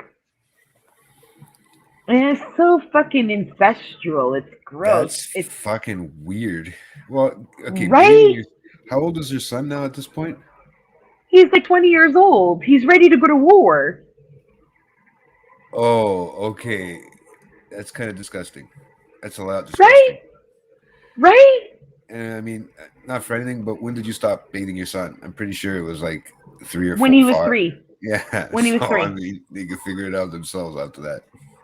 Yeah, You know what I and you mean? know Pretty much. why? Because he straight up told me, he goes, I don't want you bathing anymore because you don't have a penis. Oh He said my that to me at god. 3 years old. So I'm like, all right, take care of yourself. Yeah, hey, straight up. There's a point where it happens. It probably happens with fathers and daughters too, right? So it's the same thing. I mean, I get it, but I'm Yeah, just saying I that's know, but fucking crazy. At fucking 20, that's fucking nuts. yeah. Oh, that's disgusting. Okay, that almost made me throw up in my mouth a little But bit. because she's so fucked up, She doesn't he realize that. he doesn't want to stir the pot. He's Oh, like, he okay. realizes it. That's why he's running off to war. Hopefully, he gets shot. Yeah, he was like dying to get out of there for sure. Okay. Telling your buddies your mommy still washes your penis at 20. Ah. Sorry, I had to. I mean, that's just fucked up. All right. So at first, no one notices that these victims are missing, Yeah. right? Yeah. Because the continuous letters keep coming, right? Mm. However, Virginia, you know, the opera singer, the last one that died, Yeah. the one that lived with her sister-in-law and brother, her sister-in-law starts getting suspicious because Okay. the letters stopped coming. Oh. And she remembers that Virginia was last known to see her at Leonarda's. So she makes her way over there, and Leonarda puts on this big show for her. Oh my god, I don't know. I miss my best friend so much. All this fucking shit, you know. But Virginia's looking at her and she's like, yeah, you're full of shit. Like, she totally doesn't believe, you know. Yeah. She totally doesn't believe that, like, yeah, It is, bro. that it You is. hungry? It's, fuck that. You want some biscuits? I should have made some and sent them over to you. Could have been dipping them in my coffee right now. There's Hey, also you everybody. can have, but the secret is of mine. That's a fucking commercial right there. There you go. That is. So she doesn't buy Leonard's story, right? That Yeah. she has no idea where Virginia is. So Okay. she goes to the police. She goes straight to the cops. And the police start following the letter trail.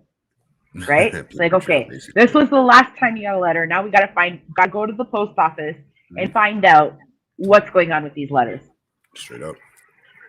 So when they go to the post office starts there, says the letters were all mailed by Giuseppe. The post office says he says that's right. Yeah.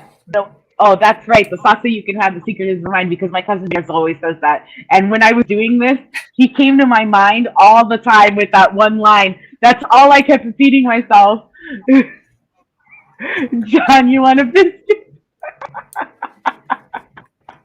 I'm just picturing him saying it in my head right now, man. It's killing me. Because he does say that, right? But he's a really good cook. Jared's is a really good cook, but he always used to say, the sauce that you can have, but the secret is of mine, right? And so the whole time I was doing this, researching this, I just kept saying that in my head over and over and over again. Oh my god! Hey, you don't know what he cooks with. That's why.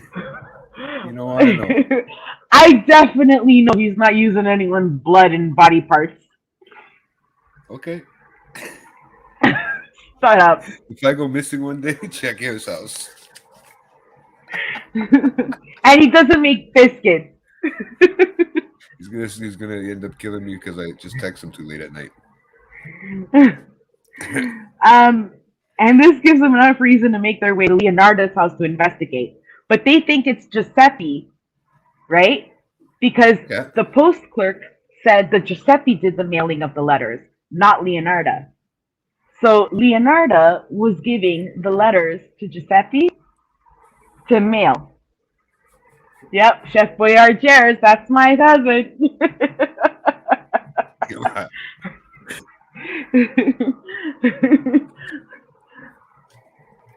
Oh So my god! I could just picture him with a fucking apron on. they start thinking that it's Giuseppe, right? So they have enough to go investigate Leonarda's house. They get into Leonarda's house and they see Virginia's fur coats, Virginia's jewels, and her sister's like, yep, that's her coat, that's hers, that's hers, that's hers, that's hers. And they're like, okay, Giuseppe, we're charging you with murder. That sucks. And man. they take him down to the police station. Giuseppe is now at the police station and he continuously tells the police he has absolutely no clue of what's going on. And when Leonardo gets word that her son is in the police custody, she rushes over there to confess. Because her golden child is going to get, booked for something that she did, right? Yeah. No, I get it. That's crazy, man. Giuseppe is mortified at his mother's details and the descriptions of the murders. But police don't let him go. And they charge him as an accomplice. Wow. It takes 6 years, okay, before the trial even starts because of the war. Did he go to war? During this time, the World War II. He went. Did he Right? end up going? No, he's in jail as an accomplice. see. He goes afterwards. Oh, okay. He goes afterwards. During this time, the other children move away before the trial even starts. Like they're so embarrassed by what happened, they just ditched. They up and left. Yeah. And her husband, he drinks himself to death before the trial even begins too. He ends up killing himself by drinking too much. But during the trial, and this is funny, this is another part of the story that I just couldn't stop laughing at. Okay. During the trial, Leonarda proudly describes in vivid detail the complete extent of her crimes and even goes as far as to make a few body jokes. In between, however, no one laughed except her. In fact, everybody looked at her in disbelief and shock. So here's this woman testifying in her own criminal thing, and she's like, oh yeah, and then I stuffed her body, guys. Chopped it up. I chopped it like this. I used 6 kilos, not 7. And I used margarine, not butter, okay? That's the recipe. Are you marking it down? You got it? You got it? That's what she was in court. Oh my gosh, this is crazy. This is they must think she's loony anyways, right off the bat. I mean, well, yeah, but she was so proud of what she did. In her brain, she was doing what she had to do because she was cursed. well, right? To survive, yeah. And everybody's just like, you fed these biscuits to us. We bathed with this soap. And you're making jokes about this. Well, they asked her. I mean, I think she's just being straight up. Oh my God. The prosecution brings, things just kept getting more fucked up. The prosecution brings in a coroner who states that her description of events could never have been done. And she literally jumps out of her seat at the coroner and rage, and she's like, you bastardo! Bring me any corpse, and I'll show you right here that it was and can be done. So not only was she proud, she was offended that someone said no, she couldn't do that alone, right? No, what are you talking about? I can't do that alone. Watch, bring me a corpse. Bring me a corpse. Oh my god. Yeah. The next day, they brought her down to the morgue and gave her a dead corpse, right? I would hope the corpse So is that already dead. well, yeah. Yeah, I so too. And I hope that it's one that she didn't kill. Yeah, exactly. So that she could do it. She can, like, chop up the body and do to the body what she had explained in court that she did to the other three bodies. Yeah. So she proceeded to chop up the corpse with the axe. And I lost Leslie, guys. How you doing, everybody over there today? It's gonna suck right when she got to the best part, man. I mean, I could finish it off for you, but I think it comes out more exciting than that when it comes from her. And it's not only my internet tonight, guys. It's everybody's internet. It's just fucked up because of the crazy storm we have over there. And here we go. The serial happened? Back. I don't know. You left me online. I didn't even touch the phone. I know. So maybe you just lost a quick connection. Hold on a sec, guys. Or maybe. Oh, I don't no, know. you're there. Look again. Please I'm stand there. by. That's like Twilight Zone. Please stand by. That's what There you go. happened. There you go. See? Boom. Oh, there goes. What's a podcast or a YouTube without some technical difficulties today? I told them everybody's Yeah, it seems internet's like my fucked. phone is not. Cooperating. No, it's just like the stand. It was falling apart. Now I'm not touching. Should be okay now, guys. Yeah. Don't hit it. Bang. Boom. At least it wasn't me this time. So I was at the morgue part, right? Okay, so she gets down to the morgue, chops up the body in 9 pieces, okay, and drags, just like she did to the other 3 bodies. Yeah. And she drags the body, and she does it all on her own in under 12 minutes. Woohoo! That's Okay. At this point, they look at Giuseppe, and they're like, okay, dude, we believe you. You had nothing to do with this. Go. So in the middle of the courtroom, when they acquit him, she stands up and she starts clapping. Yes, baby! Go! I saved your life. You could go to war now. Don't worry, you won't die. You'll come back a war hero. I protected you. Like she's going nuts in the middle of the fucking court. Absolutely nuts. After 3 exhausting days of trial, Leonarda was sentenced to 30 years in prison and 3 years in an asylum. On the left hand, I see prison. On the right hand, I see the crazy house. It's fucked up.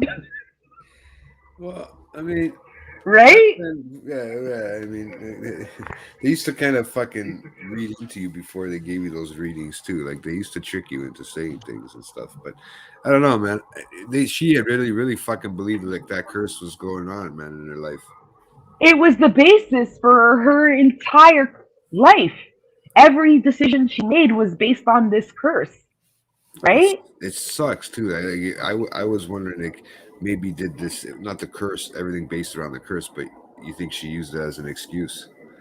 Like she tried to use it and play it off the right way, from as far as we know. Like, I mean, that's a pretty good crazy, like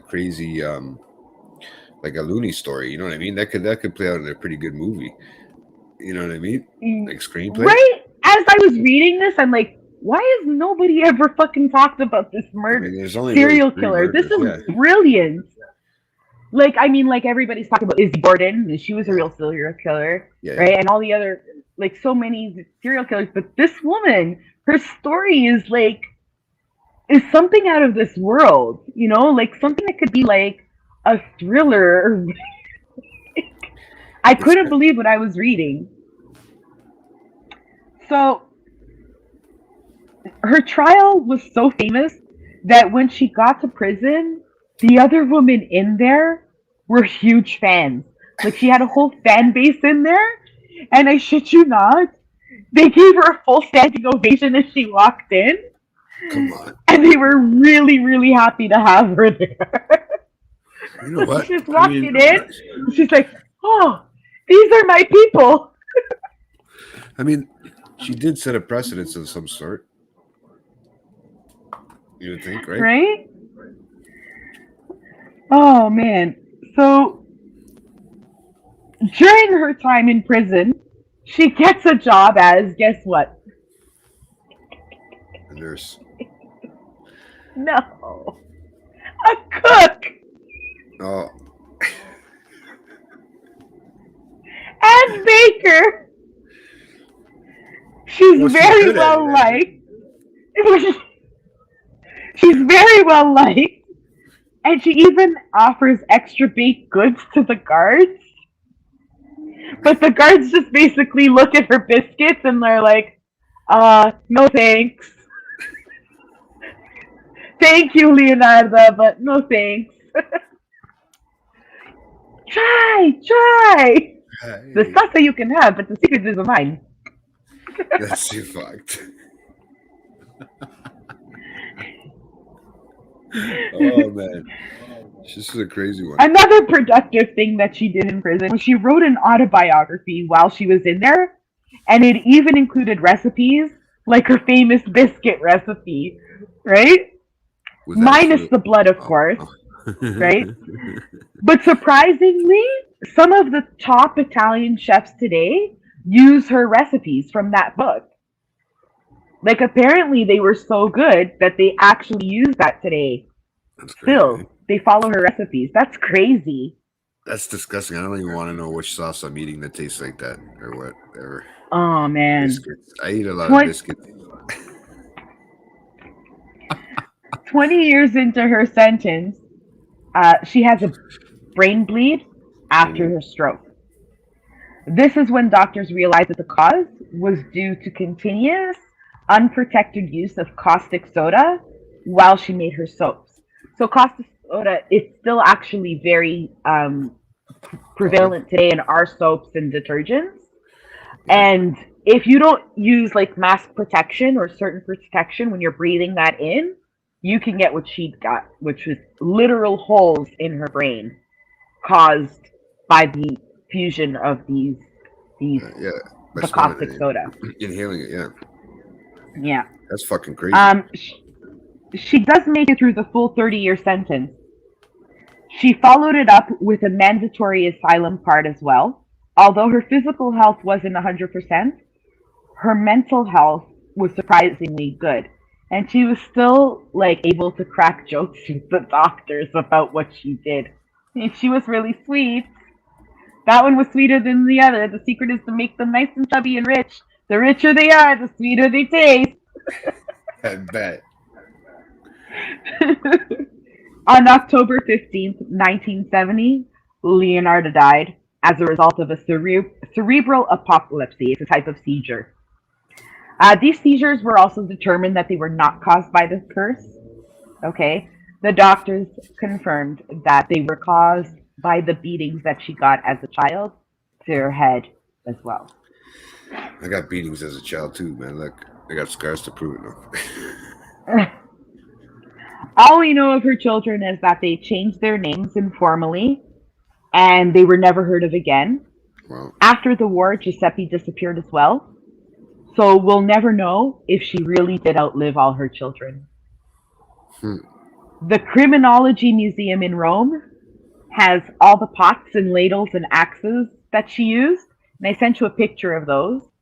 Yeah, I bring those up right now. Sorry, I should have had them ready for you. After my phone, after everything was dying and shit like that, I just, Yeah. Where am I going? Sorry. Yeah, so Giuseppe, I got mail, guys.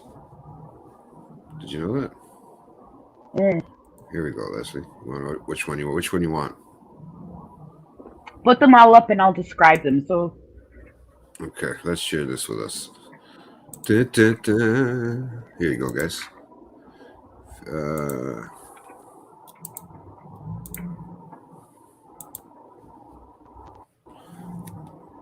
So that's her mugshot. She looks like an old Italian lady. What do you want, man? She is an old Italian lady by this time. That's her mugshot. Yeah, and the next ones are, where are my pages? What the next? Dun, dun, dun, dun, dun. Those are the 3 victims. I think if you enlarge, the names are there. Virginia's, I think, the first one. That's Faustina, and Faustina looks that's like a dude. Clementina Suave. Yeah. Faustina looks like a dude, no? I don't know. They all look old spinsters. That's an early Leonarda when she was younger. She already tried to kill herself twice at this point, eh? Yeah. She tried to commit suicide. And that's the ladle. That's the pot where she coagulated the blood. That's all the stuff that she used. Yeah. That's in the Museum of Criminology in Rome. So they there. they actually glorify this woman by putting her shit up in it's so bad. Yeah. Sure. Anyhow. Okay, that's fucking nuts, man. Yeah. And that's the story of Leonarda Cianculli, the serial killer of Corregio. She's a nonna. She is. Yeah, she is a nonna. She's definitely a nonna. Oh man, that actually, you know what, man? To think of that stuff, especially at that time with the limited amount of what do you call it?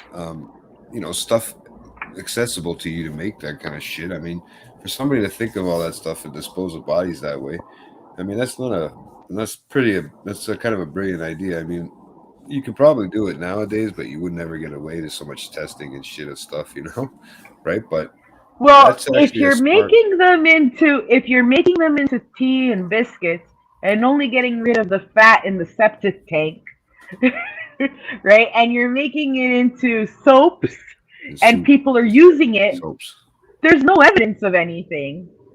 And look at how brilliant she was to think of how to wait till the blood coagulated. And then once, you know what coagulated means? It's when it becomes clotty, yeah. Right? And once the blood is clotty, she put it in the oven so it turned into a flour almost. Do you get what I'm saying? So, and that's what she used to put in the biscuits. Like, how brilliant is this woman to come up with this shit? That's kind of weird. I don't know. I didn't know how you would think of something like that. That is kind of weird and kind of probably, I mean, I'm pretty sure people were making soaps back in the day and they were doing certain things with it, but to think to no, the blood coagulation wasn't for the soaps. The blood coagulation was for the biscuits. Yeah, for flour and shit. I get it. Yeah. Oh my god. So she would mix it with the actual flour too and stuff like that. Well, the recipe, it was right here. I described it to you. They were red. Yeah, she dried it in the oven, ground it, and mixed it with the flour. She used sugar. She used chocolate. She used milk, and she used eggs, and she used margarine, not butter. And she kneaded everything together to make the biscuits. I would have loved to see what they look like. I wish they would have had a picture of that. That would have been pretty. I mean, I looked. I couldn't find any. But I couldn't find any. Cool and neat to just to see, because I mean, honestly, I'll tell you right now. I mean, if it's tinted red or if it's tinted all fucked up, I don't know, man. I mean, I wonder. I mean, they must have tasted half decent if people were eating them. Yeah, I don't know. I guess when you mix blood with a lot of sugar and you get rid of the metallic taste of the blood once you cook it in the oven and turn it into flour. I don't know. And you add sugar, and you're adding chocolate, and you're adding milk, and you're adding eggs. You're covering all that up. Yeah. Yeah, so I guess I can see it. I mean, it is a pretty genius idea at that time, and she was still in the. I mean, you know what? She died in the 70s, so this all happened just the early 1900s. So I mean, it was easy to get away with more, a little easier, and probably for a woman too to get away with stuff, because they never thought. Look, they thought her son had something to do with it, you know. Everybody thought it was her son, and then she's like, no. This was all me. Yeah, I want. And let me tell you how I did it. Let me tell you how I did it. It's so cool. Okay, I coagulated the blood. I did this. I chopped her off into 9 pieces, threw her in my closet, waited for everyone to sleep, did all this, put it all together. I fed, and then everybody ate my biscuits, and everybody got my soap, and my kids were protected. And I did it not once, not twice, but 3 times. And it was a happy, yeah, it seemed to be a happy ending after all, because you never know what happened to her kids. They disappeared. They took off. Who knows? Right? Maybe And how fucked up is that? Is that generation. the psychics all confirmed the curses and what was going to happen to her. That's fucking weird too. I know. I mean, unless you give up fucked up information and stuff like that to a psychic, I don't know how they could actually say those things. Yeah, I mean, yeah, it is. It is kind of fucked up. I've never been to a psychic, so I couldn't tell you what it's like to actually go in there and hear what they have to say, or what kind of bullshit they feed you, or not bullshit, or whatever it is, right? But I've never actually, sat down with one, so I couldn't tell you. I can't give you my point of view on it, but I just find that it's kind of like, if you got to have some sort of special, something in your fucking head that makes you become psychic. I don't know. I don't think it's just unless you're just guessing for the most part. Yeah. Right. And the fact that you don't even know what happened to your kids, you don't even know if she outlived them or not, right? That's kind of weird, eh? She maybe did. Like I said, maybe they have generations of that. What's the last name again there? Leonarda. How did you say it? Cianculli. Yeah, we gotta look it up and see if there's any actual family with that name. That probably name just died. I did. Thing, yeah. Nobody found. Yeah, they changed their names informally. Oh wow! Eh? So that name just probably disappeared off the map. Yeah. That's kind of crazy, eh? Insane. Just like all of it put together. So you understand why I was laughing throughout all of this, because it's pretty comical. Like, I'm not trying to glorify a serial killer here or anything. Like, okay, these poor women, they did have families, obviously. No, we're not glorifying killers here. I mean, like, she's fucked up. I'm laughing at the fact that she was, like, proud of what she did. Like, how crazy can you be? Like, it's her accomplishment. What are you supposed to say? Everybody sets their own goals, right? Here's the nature versus nurture thing. Uh-oh. This was definitely nurture, not nature. Yeah, I guess so. Nurture, I guess, because of the beginning, right? Because her mother beat her in the head, made her go cuckoo. Yeah, it says at the end, right? Right. Like, they figured that part out. But I mean, nature doesn't help when it starts throwing you curveballs like that. It always adds to the mix. There's a reason why. And then she was nurtured by all these fucking psychics to kill all these poor innocent women. Bitch, be crazy, right? Yeah. But I would have loved to be sitting here just like this, dipping a cookie.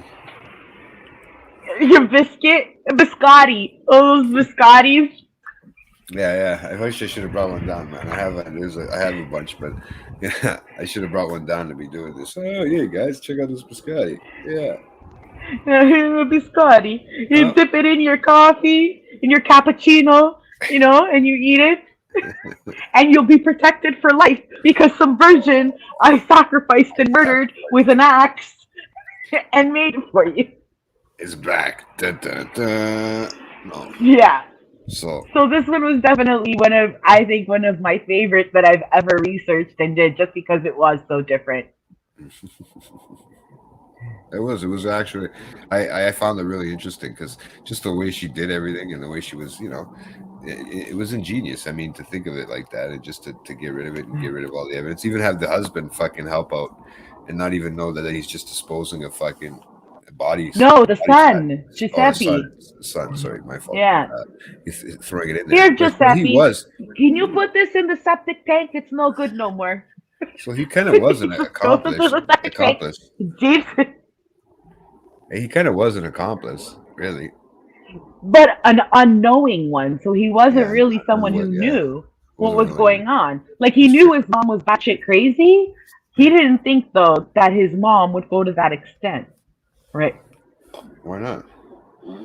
When bitches be cray, like Rob said. Yeah, she was. But here's another thing that I noticed. What did you So the notice? female serial killers are very different in the reasoning behind what they do than male serial killers, right? Male serial killers, on the most part that I've researched, they're all into, like, they involve sexual fantasy with killing.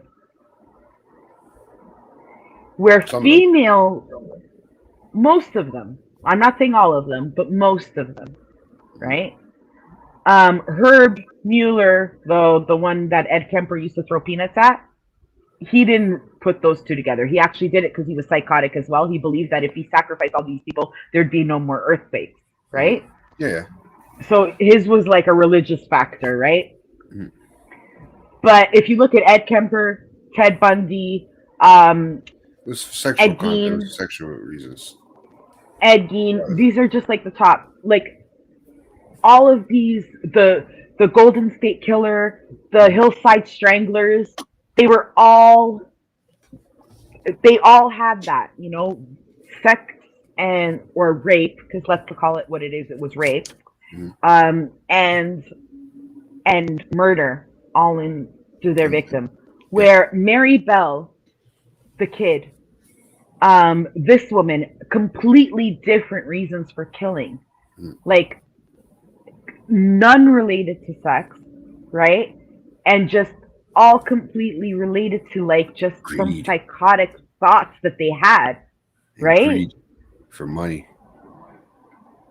Well, Oh, no, she's a Mary gold Bell digger. didn't kill for greed for money, right? But then again, she was only 11 years old. Yeah.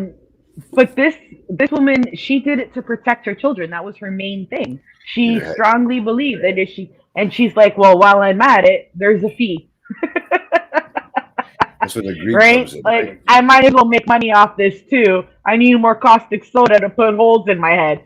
Like, it almost makes me fear a woman serial killer more than a man because it seems more unpredictable. You don't know. Oh yeah, because once again, I mean, he says it right here. It's perfect, Yeah. and it's the truth because they're gonna be crazy. They're unpredictable. Women are unpredictable. I'm gonna say that, but it's very unpredictable. Moods, everything. I apologize. You guys got some crazy hormones, but But definitely innovative.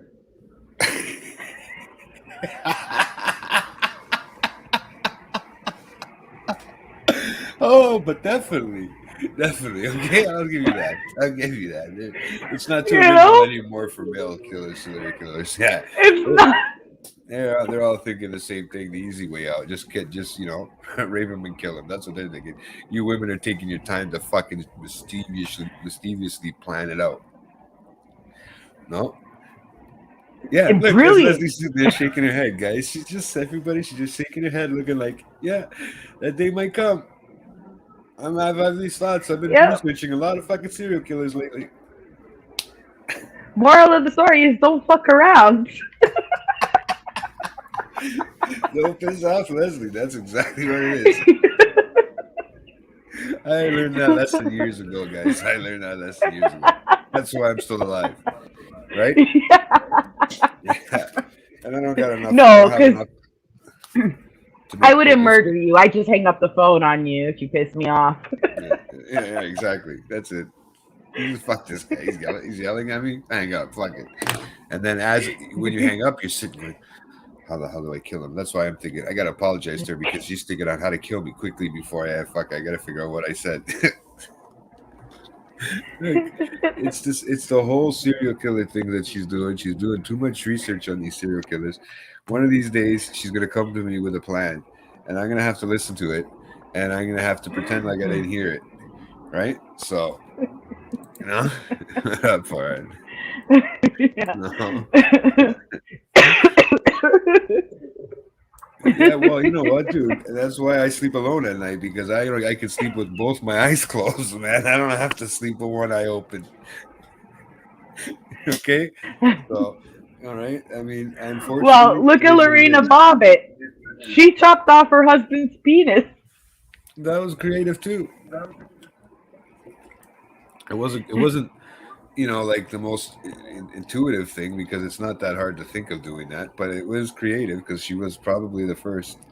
So, and for it to get surgically attached back on, which is even cooler. So, but I mean, yeah, Did you're you right watch that documentary? about the porn and all that and all that crap and the getting. No, Lorena Bobbitt. No, I don't. I watched something on Lorena Bobbitt quite a while ago. I don't know if it was a documentary. Was it the one with the girl from the '70s show? No, this was her actually. Like they actually did a documentary on Well, her. that was a documentary, yeah. So I watched the actual. I think it was like a movie style thing. I guess I think it was with the girl from. It was either that or it was had to do with the other girl. The other two, the Canadian girls that died here. No, the skater girls. Sorry, but I don't think it was that. One of the ones that fucking beat up the bodyguard. Something like that. I think it was a Lorena Bobbitt movie. She dyed her hair blonde and everything for this movie. The girl from Orange Is the New Black. There, what's her name? Oh, yeah, but I didn't watch The that. I 70s show. actually watched the real The documentary. It's on documentary. I Netflix. don't think I did. If you look it I up, might have. not Netflix. Sorry, it's on On Prime? Prime. Okay. Yeah. So Rob, I used to think like you too, bitch, be crazy until I watched this documentary, and it was fucking insane. You actually gain more sympathy for her than you do him. Why? Actually. Why? Oh, you missed Yeah, him, bro. Neeks, you missed them. I couldn't pull it off. I tried a little bit, but it was just too much. Portuguese accent came Too out. much mix. Yeah, the Portuguese accent came out. But yeah, it was like the Lorena Bobbitt one. If you watch, like, okay, she didn't become a serial killer, obviously. Yeah, sorry. There were a lot of hand gestures, Neeks. A lot of hand gestures.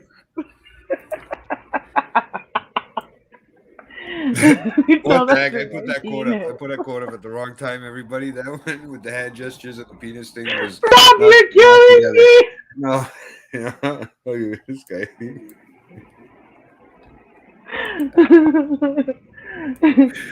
You don't even know. That was a weird one. Your hand gestures and his comment I put up at the perfect timing. That was perfect. Sorry. Of course, I'm a little slow on the reaction time, but yeah, that worked out. Fuck. Yeah.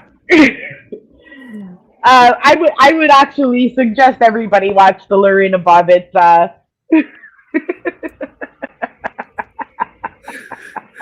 Oh, I'll have to ask the You're girlfriend killing about me. that one, buddy. It's disappointing, like at me right now. That's what he's doing. He's probably watching and shaking it at me. Like this. Oh man. Heck, you guys got me talking about penises now. On top of so the Lorena Bobbitt documentary. You said you watched it. And what was it?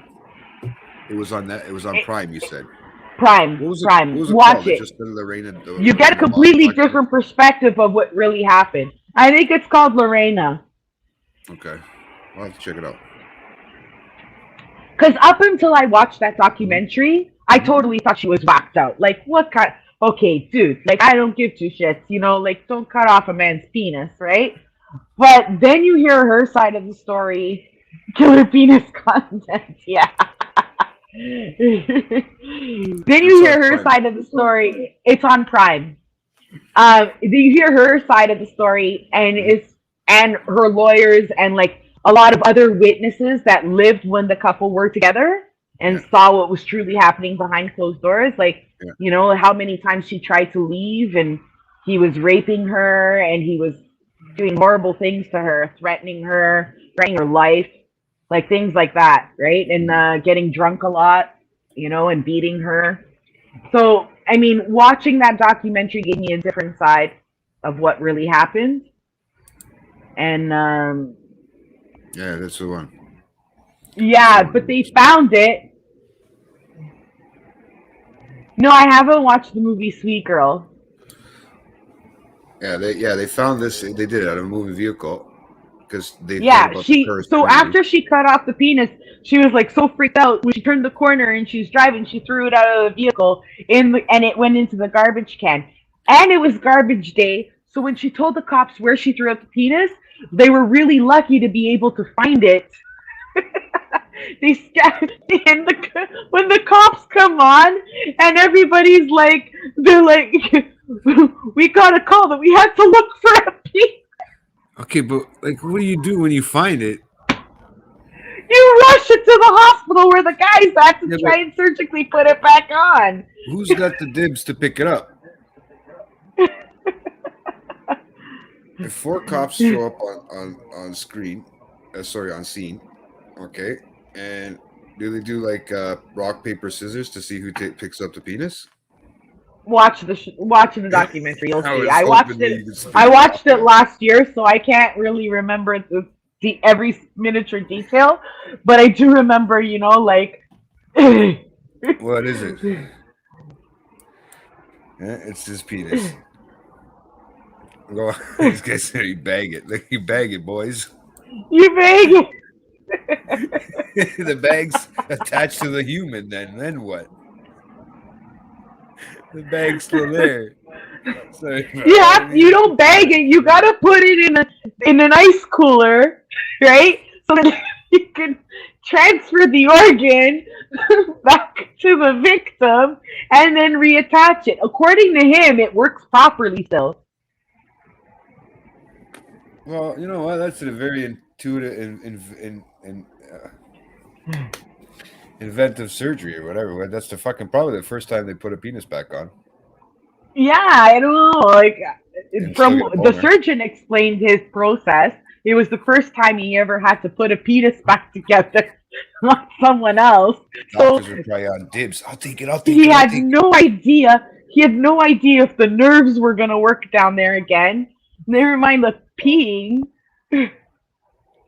Oh no, this is I don't know. These guys, I put it out of order. Yeah, let's talk about Texas Chainsaw Massacre. This one goes. And It'll Ed shrink if you Gein. put it on ice. This will happen if you shrink if you put it on ice, Leslie. Yeah, No. it will shrink, obviously, but the whole purpose is to finally get the nerve function back so Oh, that yeah, it they can became a porn function star. properly. No, but here's another thing. Besides its sexual function, you also use it to piss, right? So Does it leak out the the sides? urethra.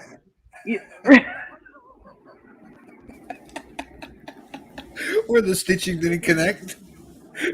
I'm just asking. That's a lot of pressure in your piss, eh? Oh, that hurts just thinking about it. Oh my Yeah. God, it's killing me, man. Yeah, bro. Yeah, out the window. like and the you did strainer. become a porn star. Yeah. Yeah. I think he did become a porn star. Or at least he did a porn video or He did a whatever. video. Yeah. I think it was just to Regardless. show off the penis. He But it made was so there. much money off this story. He made appearances on, and she got like her life completely ruined because of it, right? He was a porno. He wasn't a porno. Yeah, I told you, bro. Yeah. I watched it. I think I seen it, man. I'll be Yeah. honest with you. I think I had to search it up back in the day when it first came out. He to just see made a if you could do it. shitload of money off this story. Yeah. Off his story, like a penis being cut off. So he raped his wife. He beat her. He got drunk. Used all their money. She got fed up. Tried to leave a couple of times, but he abused his way for her to go back to him. And she chopped off her penis while he was trying to rape her again. Saving Ryvan's pride. Was it really?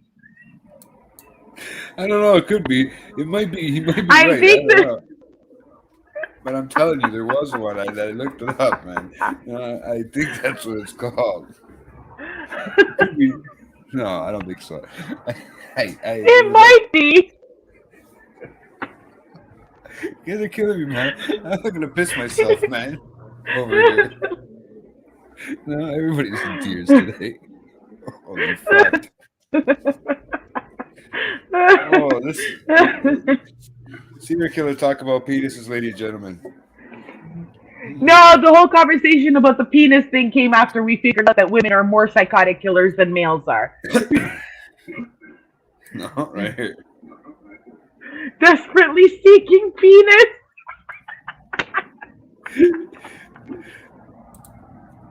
There you go. There you go. There's the name for you guys. Everybody call the cock-a-doodle-doo. Rise of the cock. Rise of the Cock starring Chocolate Cock Grande. I don't know. Who's right? They all sound like good names. They all sound great, appropriate names for the situation. I'm dying. You guys are killing me. Holy fuck. I'm sweating now. Oh, guys, it's yours. Grande cock. But yeah, so enough about that penis talk. My penis is starting to go introverted right now because we're talking about cutting things off. So if it's starting to go introverted, I'm having a problem, man. They're getting very creative after that. It's so true, man. They actually get very creative sometimes, man. Right? So, unfortunately, I mean, it's just the way they are. They're very disgusting people in the chat, but we love them all because, you know, they stay here and they tune in. Okay, since we're on movie names, well, if we were to make a movie out of Leonarda Cianculli, right, the soap maker of Corregio, what name would you give her this movie? Tea biscuit. No, I don't know. I can't think of anything else. I'm not that creative. You know. What else? Gypsy Crisp Biscuits? I don't know, man. Gypsy Crisp Biscuits. What would you call a soap? Hey, what would you call a soap? Good butt bath. Mamma Mia, the musical. See, they already have one. No, they already have one, man. That's the thing. No, I can't think of something hilarious that I could right now at the top of my head, right? But man, with soap, even with soap, like I'm trying to think of soap names. All I know is Axe, so I don't know.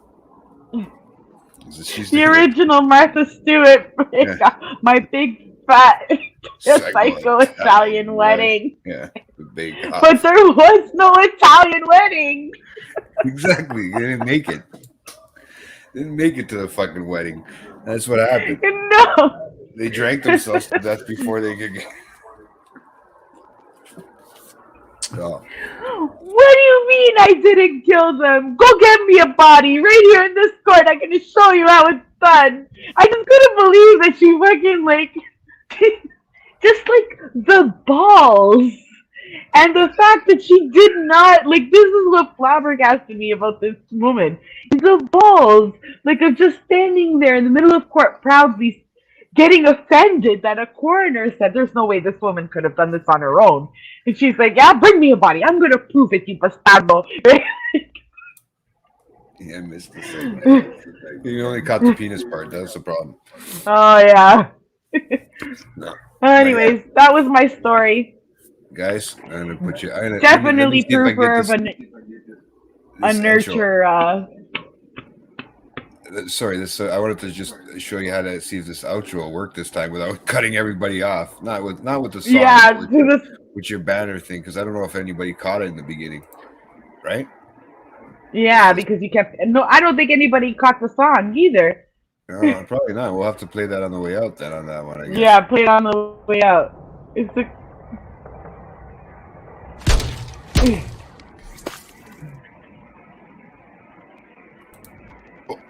I almost did it twice, guys. That's how excited I was. No, I think they did catch it in the beginning of that, but I don't know if they caught the song. The song, see, he already knows. To the end of out of the snow. Out of the snow? Out of the snow, bro. Let's get out of the snow. So he corrected himself. I know. It's fucking pouring outside. You know, it's no snow. It's fast text syndrome. You like misspell when you're fast texting. It happens to me all the time. Oh, even on this chat, like, I can't tell you. He's a fucking fast texter, I'll tell you that much, man. You can't yeah. keep up with him. It did fail at the start, see? Yeah. I got it for like 5 seconds. Yeah, I saw it, everybody, but no. Guys, I want to just give everybody, I want to do these, now that Nico already promoted everything, but I'm gonna start doing it again. So this show's gonna come out. Thank you, Leslie. This show's gonna come out again tomorrow. It's gonna be re-released Yeah. tomorrow. So no waiting time anymore till Thursday. So it's great. So that one, you guys want to see the accents, you want to see whatever. If you missed stuff, people that didn't see it, it'd be great fucking to take a listen. Leslie does a great job when she does this fucking nonstop research, and then her crazy voices and stuff like that, trying to do her Italian accents but failing. But great job, Leslie. Great job, because you know what? You try to make fun of us swaps, but you pork chops can never do it. But so It's not my fault. You guys keep doing shit that fucks yourselves over. Okay, we have to. I mean, it wasn't a pork chop that killed three innocent spinsters because she believed in a curse to protect her children. The pork chop didn't do that. That was an Italian. Okay, that was an Italian. Hey. oh, and then Tuesday you got cracking packs with Nico and new one. We're doing Nico, Peter, and Christine. So that'll be coming out. They're opening some Pokemon card sets, right? So that should be interesting. And Wednesday you got Nico's comic book haul finally, and his reviews for the months of June, July. Both of them, guys. You're getting a double whammy. Can you believe that? A double fucking whammy of Nico. All right. Okay. A triple whammy because he's on that guy every 3 days. So, and then you got Nico's comic hauls again and reviews for August. So you get all fucking three of them this month. Isn't that fucked up? That means he did a lot of fucking reading, man. I don't know. He's got a lot of time to kill. I mean, it's a lot of fucking reading. Well, if he's a quick reader and he enjoys reading like I do, I mean, like, it's just... Oh, it's easy. It's a simple piece of cake and like that. I get it's something that you're enjoying doing, so it's not work. Like, I love reading and I love researching, so it doesn't feel like work. Well, of course not. If you know what you're doing, if you do it on a regular basis and you're doing it good, I mean, I get it. I understand. He loves it, right? So, I mean, I'm just saying that's a lot of reading that he had put in, guys, for you guys in his house. So take a listen, guys. They'll be all re-released. They'll be covered. Sorry, not re-released. They'll be released on those days. You got Wednesdays, you got June and July, and then you got Saturdays that it's all August. So boom, and you can't wait to listen to all that stuff. So he does read a lot, guys. Oh, look at that! The thunderstorm has just ended. Yeah, but he does read a lot. He loves it, and it's it's just a hobby of his, I guess, right? Everybody has to have hobbies, right? So next week, hopefully, as long as everything goes well, I'll be back here with Rob. So that should be fun, and we'll get to bring you guys up to chat with some up to date with some everyday shit like we usually do. We always figure out how to. Rob's got the best trolls, so I can't wait for next week, to be honest with you. Should be interesting, but in that sense, to the trolls, he brings a lot. He's attracted to trolls. No, and yeah. We have that next one with you in a few weeks from now, and I think we got Nico coming on, right? Yeah, we're doing Ed Gein. Mm-hmm. Well, keep going. You were doing a good job of promoting it. Go ahead. No, we're doing Ed Gein. So yeah. I got to get that book from Nico. And I already know quite a bit about Ed Gein. Yeah. So, but it'll be interesting. Like, what I really wanted to read the book about was so that I can compare how the book was written. And there's a podcast, too, that I'm going to listen to. I think he sent it to you. He sent it to me about the actual author who did the comic book. Okay. So, and it's interesting because then we can talk about and compare how the comic book, what it brought and what opposed to the research that I've got, and do comparisons. And because I never knew, and this is something that, if it wasn't for Nico, I would have never known that when he mentioned it in the last time, that there are comic books on serial killers. I had no idea that they did that.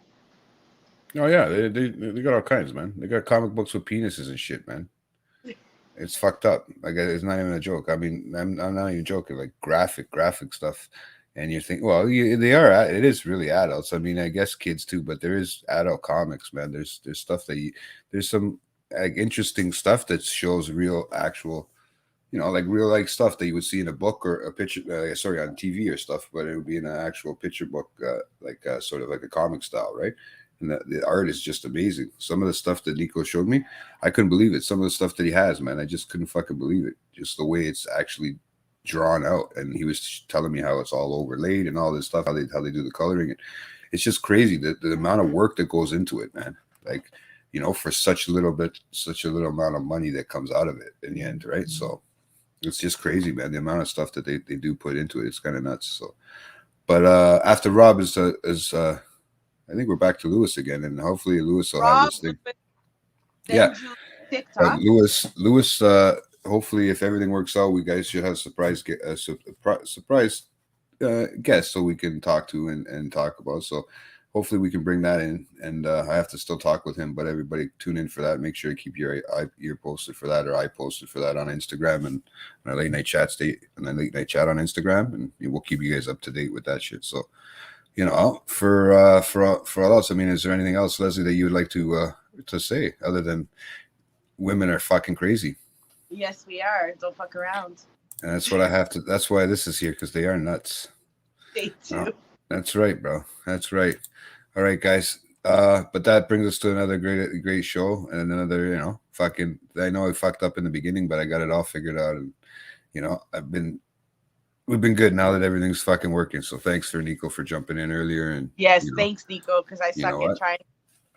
Thanks, Rob. Thanks, Rob, for tuning in. Thanks, everybody. Yeah, so yeah, keep your eyes and ears open, and you know, we'll keep you guys up to date with everything. So we'll play your outro, Leslie, that we were trying to play for the intro.